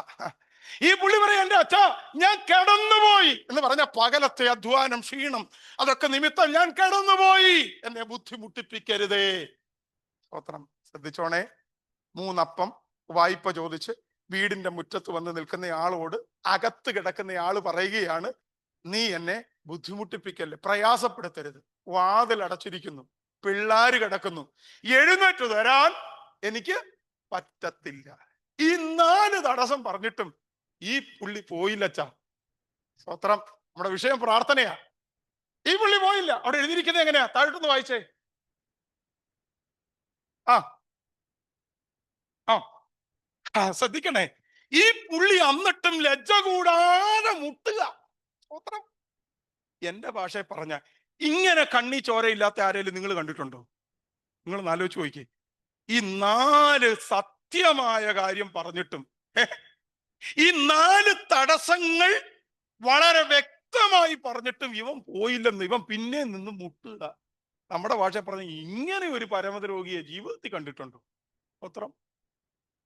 ഇങ്ങനെ ഒരു കണ്ണിച്ചോരയില്ലാത്തവരെ കണ്ടിട്ടുണ്ടോ? എന്നോട് ഒരുത്തം പറഞ്ഞു, നിനക്കൊന്നും നാണം ഇല്ലയോടാന്ന് എന്നോട് ചോദിച്ചിട്ടുണ്ട്. കാരണം ഒരു പ്രാവശ്യം അടിച്ചിറക്കി വിട്ടിട്ട് പിന്നെയും ചെന്ന് കയറിയപ്പം വല്യപ്പൻ ചോദിക്കുക, നിനക്കൊന്നും നാണം? നമ്മളാ ഇത്ര നാണം ഇല്ലാത്ത ആൾക്ക് അതിനെക്കാട്ടി കഷ്ടം പിടിച്ച ഒരു സംഖ്യ. നോക്കിക്കേ, പെന്തക്കോസുകാരാ പൊതുവെ നാണമില്ലാത്തതെന്ന് അന്ന് അച്ഛൻ എന്റെ മുഖത്ത് നോക്കി പറഞ്ഞു. പക്ഷെ ഞാൻ നോക്കിയപ്പോ അതിനേക്കാളും ഒരുത്തൻ 4 തടസ്സം പറഞ്ഞിട്ടും ഈ പുള്ളി പോയില്ല. സ്തോത്രം. നമ്മുടെ വിഷയം തുടങ്ങി, എന്നാലും അതിന്റെ കാതലായ വിഷയത്തിലേക്ക് വരിക. നമുക്ക് ഈ പുള്ളിയോട് ചോദിക്കാം, അച്ഛാ ഈ മനുഷ്യൻ 4 തടസ്സം പറഞ്ഞല്ലോ, നീ പിന്നെ എന്തിനാ ഈ ലജ്ജ കൂടാതെ മുട്ടിയത്? സ്തോത്രം. ശ്രദ്ധിക്കണേ, ഈ ലജ്ജ കൂടാതെ മുട്ടിയത് നമ്മൾ ആരേലും ആണേലും അന്നേരെ പരിപാടി നിർത്തിയിട്ട് പോയേനെ. പക്ഷെ ഈ പുള്ളി പിന്നെ മുട്ടുക. എന്താ മുട്ടാൻ കാരണം? നമുക്ക് അയാളെ ഒന്ന് വിളിച്ചു ചോദിക്കാം. സ്നേഹിത, എന്തിനാ ഇങ്ങനെ മുട്ടിക്കൊണ്ട് നിന്നേ? അദ്ദേഹം ഒരു കാര്യം നമ്മളോട് പറയും. എന്റെ പൊന്ന് റെജി പാസ്റ്ററെ, എന്റെ പൊന്നച്ഛാ, ഞാൻ ഈ വീട്ടിൽ വന്നത് എന്തിനാ? 3 അപ്പം വായ്പ മേടിക്കാനാ വന്നത്. 3 അപ്പം ചോദിക്കാൻ വന്ന എന്നോട് ഈ പുള്ളി എന്തൊക്കെ പറഞ്ഞു? വാതിൽ അടച്ചിരിക്കുന്നു, പ്രയാസപ്പെടുത്തരുത്, പിള്ളാര് കിടക്കുന്നു, ഞാനും കിടന്നുപോയി, എഴുന്നേറ്റ് തരാൻ എനിക്ക് പറ്റത്തില്ല, ഇതെല്ലാം ഈ പുള്ളി എന്നോട് പറഞ്ഞു. പക്ഷെ ഇത്രയും തടസ്സം പറഞ്ഞിട്ടും പുള്ളി അപ്പമില്ല എന്ന് പറഞ്ഞിട്ടില്ല. സ്വത്രം. അപ്പമില്ലാന്ന് പറഞ്ഞായിരുന്നു ഞാൻ അന്നേരേ പോയേന്. ഞാൻ ചോദിച്ച സാധനം അകത്തുണ്ട്. സ്വത്രം. ഇന്ന് പകലിൽ ദൈവം തമ്പുരാൻ ആരോടൊക്കെയോ പറയുന്നു, നീ ചോദിച്ചതകത്തുണ്ട് കുഞ്ഞെ, നീ ചോദിച്ചതകത്തുണ്ട്. അവിടുന്ന് ഇല്ല എന്ന് പറഞ്ഞ പിന്നെ മുട്ടരുത്. സ്വത്രം. ആരൊക്കെ നിരുത്സാഹപ്പെടുത്തിയാലും, ആരെല്ലാം പുറകോട്ട് വലിച്ചെന്ന് പറഞ്ഞാലും, നിന്നോട് തമ്പുരാൻ നോ എന്ന് പറഞ്ഞിട്ടില്ലെങ്കിൽ ആ മടക്കി വെക്കരുത്, ആ പ്രാർത്ഥനാ മുറി അടയ്ക്കരുത്. സ്വത്രം. ഇവിടുത്തെ കഴിവും പ്രാപ്തിയൊക്കെ നോക്കി പലരും പറഞ്ഞിട്ടുണ്ടാകാം, മക്കളെ ഇനി ആ വിഷയം കൊണ്ട് വരരുത്, അതൊന്നും ഇനി വേണ്ട. എന്ന് പലരും പറഞ്ഞു നിന്നെ നിരുത്സാഹപ്പെടുത്തുന്നുണ്ടാകാം. പക്ഷെ ഇന്ന് പകലിൽ തമ്പുരാൻ പറയുന്നു, നീ ചോദിച്ചതകത്തുണ്ട്. ഇതിനകത്തിരിക്കുന്ന ചിലരോട് ദൈവാത്മാവ് പറയുന്നു, നിങ്ങൾ 2000 ചോദിച്ചത്, നിങ്ങൾ 2010 ചോദിച്ചത്, നിങ്ങൾ 2005 ചോദിച്ചത് അകത്തുണ്ടെന്ന്. നിയമം മാറിയാലും, ബാങ്ക് ലോൺ നിഷേധിച്ചാലും, തലമുറയുടെ ജോലി നഷ്ടപ്പെട്ടാലും, നിങ്ങളുടെ പെൻഷൻ തടഞ്ഞു വെച്ചാലും, ഇന്ന് പകലിൽ തമ്പുരാൻ പറയുന്നു, നീ ചോദിച്ചത് അകത്തുണ്ട്. സ്വത്രം സ്വത്രം. അവിടെ കൊണ്ട് ഞാൻ നിർത്തത്തില്ല കേട്ടോ. താണ്ടേ ഈ മനുഷ്യൻ ലജ്ജ കൂടാതെ മുട്ടി. കാരണം താൻ ചോദിച്ചതകത്തുണ്ടെന്നുള്ള ഉറപ്പാ. ഈ ലജ്ജ കൂടാതെ മുട്ടിയവന്റെ മുട്ടിപ്പ് നിമിത്തം അകത്ത് കിടന്നവൻ എഴുന്നേറ്റു. സ്വത്രം സ്വത്രം. അകത്ത് കിടന്നവൻ എഴുന്നേറ്റു. ഇങ്ങോട്ട് വന്നിട്ട് 3 അപ്പം, ഹലോ 3 അപ്പം, 3 അപ്പം. എന്റെ ബൈബിളിൽ അങ്ങനെ ഇല്ല. സ്വത്രം. വേണ്ടുവോളം. സ്വത്രം. ഈ പകലിൽ ഈ ദൂത് കേട്ടോ, ഈ ദൂത് പിടിച്ചോ. അകത്ത് കിടക്കുന്നവൻ എഴുന്നേറ്റാൽ നിന്റെ ആവശ്യമനുസരിച്ചല്ല, അവന്റെ വലിപ്പം അനുസരിച്ച് വിളമ്പും. അവന്റെ വലിപ്പം അനുസരിച്ച് വിളമ്പും.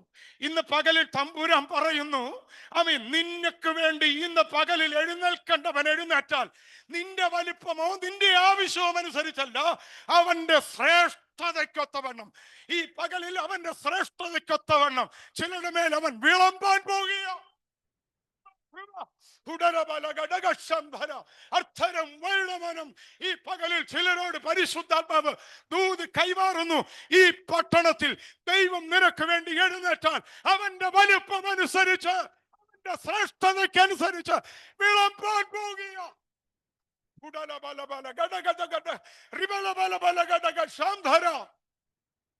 ഒരുപക്ഷേ നിന്റെ വീടിനകത്തും നിന്റെ സഭയ്ക്കകത്തും നിന്നേക്കാൾ വിദ്യാഭ്യാസമുള്ളവർ, നിന്നേക്കാൾ പണമുള്ളവർ, നിന്നേക്കാൾ ഉന്നതമായ ചെയറിൽ ഇരുന്നവരൊക്കെ കണ്ടേക്കാം. പക്ഷെ തമ്പുരാൻ പറയുന്നു, നിനക്ക് വേണ്ടി ഒരുത്തൻ എഴുന്നേൽക്കാൻ പോകുക.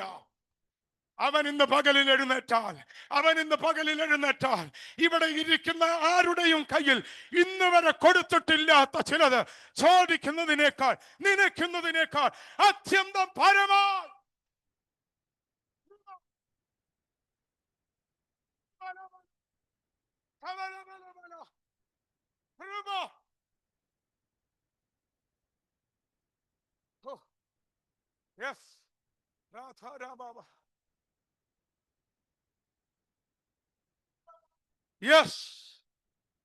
ഒന്ന് ശ്രദ്ധിച്ചേ. ഈ പകലിൽ ഞാൻ ഇവിടെ നിന്ന് പ്രസംഗിക്കുമ്പോൾ കേട്ടോ, വിവാഹം കഴിഞ്ഞിട്ട് 19 വർഷമായി. 19 വർഷമായി. ഇന്ന് രാവിലെയും 4:45 ഞാൻ എഴുന്നേറ്റു. 5 മണിക്ക് ഞങ്ങളുടെ ചർച്ചിന്റെ ഒരു പ്രയർ ഉണ്ട്. 4:45 എഴുന്നേൽക്കുന്നു. 4:45 എഴുന്നേറ്റ് ഇന്ന് രാവിലെയും ഞാനും എൻ്റെ വൈഫും കൂടെ പ്രാർത്ഥിച്ചൊരു പ്രാർത്ഥനയുണ്ട്. പ്രാർത്ഥന ഇതാണ്: തമ്പുരാനെ, 18 വർഷമായി മുടങ്ങാതെ പ്രാർത്ഥിക്കുന്ന ഒരു പ്രാർത്ഥനയാണ്. തമ്പുരാനെ, ഊനമില്ലാത്ത ഒരു തലമുറയെ നീ ഞങ്ങൾക്ക് തരണം. എന്തിനാ ഈ 18 വർഷമായിട്ട് ഞാൻ പ്രാർത്ഥിക്കുന്നതിന്റെ കാരണം? പ്രായം നോക്കിയും സാഹചര്യങ്ങൾ നോക്കിയും, എൻ്റെ സഹോദരിമാർ 2 പേരും ഹെൽത്തില് നല്ല ജോലി ചെയ്യുന്ന ആളുകളായതുകൊണ്ട് പലതും അവർക്കറിയാം, പല വാക്കുകളും അവരെന്നോട് പറഞ്ഞിട്ടുണ്ട്. എന്നാൽ ഇന്നും രാവിലെ 4:45 പ്രാർത്ഥിക്കാൻ കാരണം ഇന്ന് വരെ കാതിൽ നോ എന്ന് ഞാൻ കേൾക്കാത്തത് കൊണ്ടാണ്. സ്തോത്രം. ഈ പകലിൽ പരിശുദ്ധാത്മാവ് എന്നോട്, ഈ സഭയോട് പറയാൻ പറയുന്നു, ഇതിനകത്തിരിക്കുന്ന ആർക്കൊക്കെയോ വേണ്ടി തമ്പുരാൻ എഴുന്നേൽക്കാൻ പോകുക. അളവ് കൂടാതെ നീ ചോദിച്ചതിനേക്കാൾ, നീ ചിന്തിക്കുന്നതിനേക്കാൾ, നീ വിചാരിക്കുന്നതിനേക്കാൾ, നിന്റെ ജീവിതത്തിൽ നീ പ്ലാൻ ചെയ്തതിനേക്കാൾ അപ്പുറത്ത് നിന്റെ ആവശ്യം ഒരുപക്ഷെ 3 അപ്പമായിരിക്കും. എഴുന്നേറ്റ് വരുന്നവൻ വിശാലതയുള്ളവനാ, പുരാതന സമ്പത്ത് കയ്യിലുള്ളവനാ. ഇന്ന് പകലിൽ തമ്പുരാൻ പറയുന്നു, തിരുവനന്തപുരം പട്ടണത്തിൽ ദൈവം നിന്നെ പാർപ്പിച്ചെങ്കിൽ ഇവിടുത്തെ വികസനം നടക്കുമ്പോൾ തന്നെ നിന്റെ ആവശ്യങ്ങൾക്ക് ദൈവം മതിയായവനാ. നിന്റെ തലമുറയ്ക്ക് അവൻ മതിയായവൻ. എന്താ ഞാൻ ഇത്ര തന്റെ ഇടത്തോടെ പറയാൻ കാരണം? ശ്രദ്ധിച്ചോ. അതുകൂടെ പറഞ്ഞ് ഞാൻ പ്രാർത്ഥിക്കാം. താണ്ടേ ഒത്തിരി സംഭവങ്ങൾ ഉണ്ടെങ്കിലും ഒരെണ്ണം പറയാം. താണ്ടേ ദൈവം എഴുന്നേറ്റാൽ നിന്റെ ആവശ്യമനുസരിച്ചല്ല, അവന്റെ വലിപ്പം അനുസരിച്ച് തരുമെന്ന് പറയുന്നതിന്റെ ഒരു തെളിവ് മാത്രം പറയാം. ദാണ്ടെ ഒരു സഹോദരി നല്ല പ്രായമായ സഹോദരി. അവളുടെ ഭർത്താവിന് രണ്ട് ഭാര്യമാർ. ഒരുത്തിക്കാണെങ്കിൽ മക്കൾ ധാരാളമുണ്ട്. അവൾ മക്കളുമായി ഭർത്താവിനോട് കൂടെ ആയിരിക്കുമ്പോൾ ഈ സഹോദരിക്ക് മക്കളില്ല, മച്ചിയാണ്. പക്ഷെ അവൾ ആകെ ആശ്വാസം കണ്ടെത്തുന്നത് അവളുടെ ആലയത്തിൽ പോയിരുന്ന് കരയുകയാ. ദാണ്ടെ ഒരു ദിവസം രാവിലെ ആലയത്തിൽ വന്നിരുന്നുകൊണ്ട് ഇവള് കരയുകയാ, തമ്പുരാനെ, നീ എനിക്കൊരു പുരുഷ പ്രജയെ തരണം, നീ എനിക്കൊരു തലമുറയെ തരണം, എന്റെ നിന്ന എടുത്തു മാറ്റണം. തലമുറയിട്ട് കരയുക. ആ കരച്ചിൽ, അന്നത്തെ പ്രഭാതത്തിലെ കരച്ചിൽ തമ്പുരാൻ കേട്ടു. തമ്പുരാൻ എഴുന്നേറ്റു. സ്വത്രം. ഞാൻ പറയാം കേട്ടോ, ഹന്നായിക്ക് ഒരു തലമുറയെ കൊടുത്തെന്ന് ഞാൻ ഇന്ന് വരെ ഒരിടത്തും പ്രസംഗിച്ചിട്ടില്ല ആന്റി, പ്രസംഗിച്ചിട്ടില്ല, ഇനി ഞാൻ പ്രസംഗിക്കത്തുമില്ല. അവള് ചോദിച്ചത് പാസ്റ്ററെ ഒരു തലമുറയാ. എന്നാൽ തമ്പുരാൻ കൊടുത്തതൊരു തലമുറയല്ല, ദാൻ മുതൽ ബേർശേബ വരെ പ്രവചിക്കുന്ന ഒരു പ്രവാചകനെയോ കൊടുത്ത്. നീ ചോദിക്കുന്നതിനേക്കാൾ, നീ നനയ്ക്കുന്നതിനേക്കാൾ അത്യന്തം പരമായത് ചിലത് ഇന്ന് പകൽക്കാലം തമ്പുരാൻ ചെയ്യാൻ പോകുക. നീ ചോദിക്കുന്നത് നിന്റെ പരിമിതിക്കകത്ത് നിന്നുകൊണ്ടാ, നിന്റെ വാടക വീട്ടിൽ ഇരുന്നു കൊണ്ട്, നിന്റെ ജീവിതത്തിലെ നിരാശപ്പെടുത്തുന്ന വിഷയങ്ങളുടെ നടുവിലാ നീ ചോദിക്കുന്നത്. പക്ഷെ തമ്പുരാൻ ഇന്ന് പകലിൽ പറയുന്നു, ചോദിക്കുന്നതിനേക്കാൾ നനയ്ക്കുന്നതിനേക്കാൾ അത്യന്തം പരമായത് തരാൻ ദൈവം വിശ്വസ്തൻ. ഹന്ന ചോദിച്ചത് ഒരു തലമുറയെങ്കിലും, കൊടുത്തത് ഒരു പ്രവാചകനെയാ. ഈ പകലിൽ ദൈവം തമ്പുരാൻ പറയുന്നു, ചിലർക്ക് വേണ്ടി. എല്ലാ കണ്ണുകളും അടച്ചോട്ടെ. ഇന്ന് പകലിൽ പരിശുദ്ധാത്മാവ് ഈ ഉപവാസ പ്രാർത്ഥനയുടെ പ്രാരംഭ പകലിൽ ദൈവസഭയോട് പറയുന്നു, നീ ചോദിച്ചതകത്തുണ്ട്.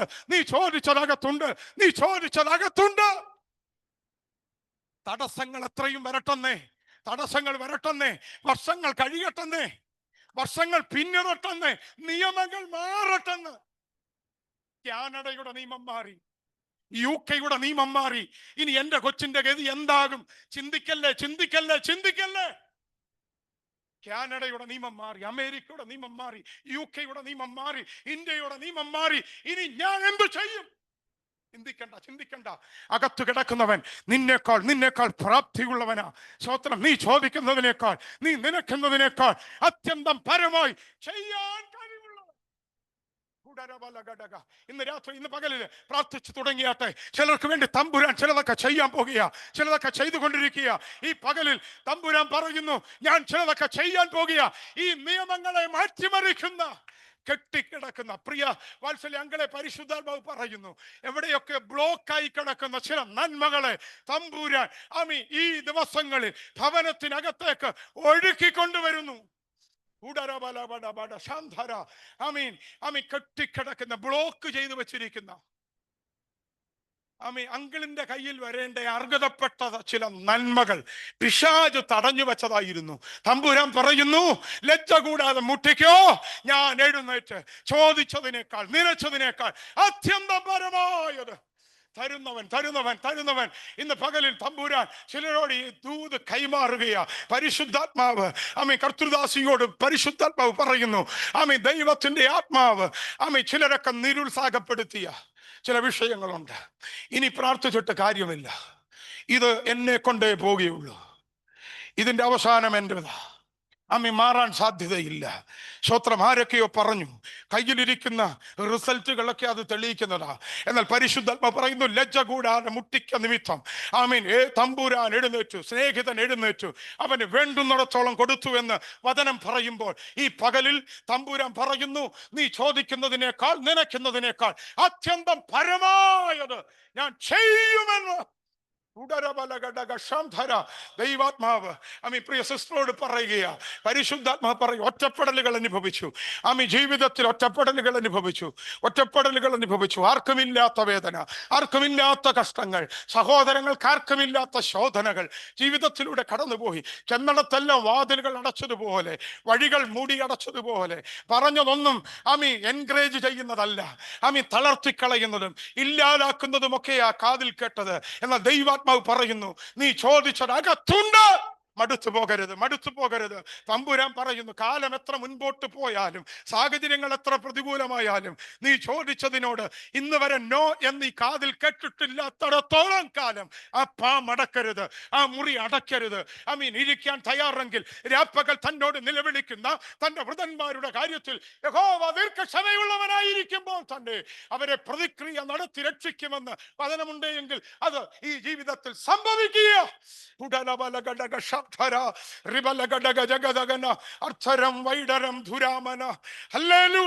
കരങ്ങൾ ഉയർത്തി കർത്താവിനൊരു നന്ദി പറഞ്ഞാട്ടെ.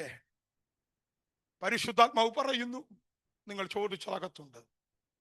ഈ അകത്ത് കിടക്കുന്നയാൾ ഇന്ന് പകൽ എഴുന്നേറ്റ് വന്നാൽ ചോദിക്കുന്നതിനേക്കാൾ നനയ്ക്കുന്നതിനേക്കാൾ അത്യന്തം പരമായത് തന്ന് ഈ മരുഭൂ പ്രയാണം ജയകരമായി മുൻപോട്ട് കൊണ്ടുപോകുവാൻ ദൈവം നിങ്ങളെ സഹായിക്കട്ടെ എന്ന് ആത്മാർത്ഥമായി പ്രാർത്ഥിച്ച് ഒരു 5 മിനിറ്റ് അധികമായി പോയി സോറി പറഞ്ഞുകൊണ്ട് നിർത്തുന്നു. ദൈവം നമ്മെ അനുഗ്രഹിക്കും.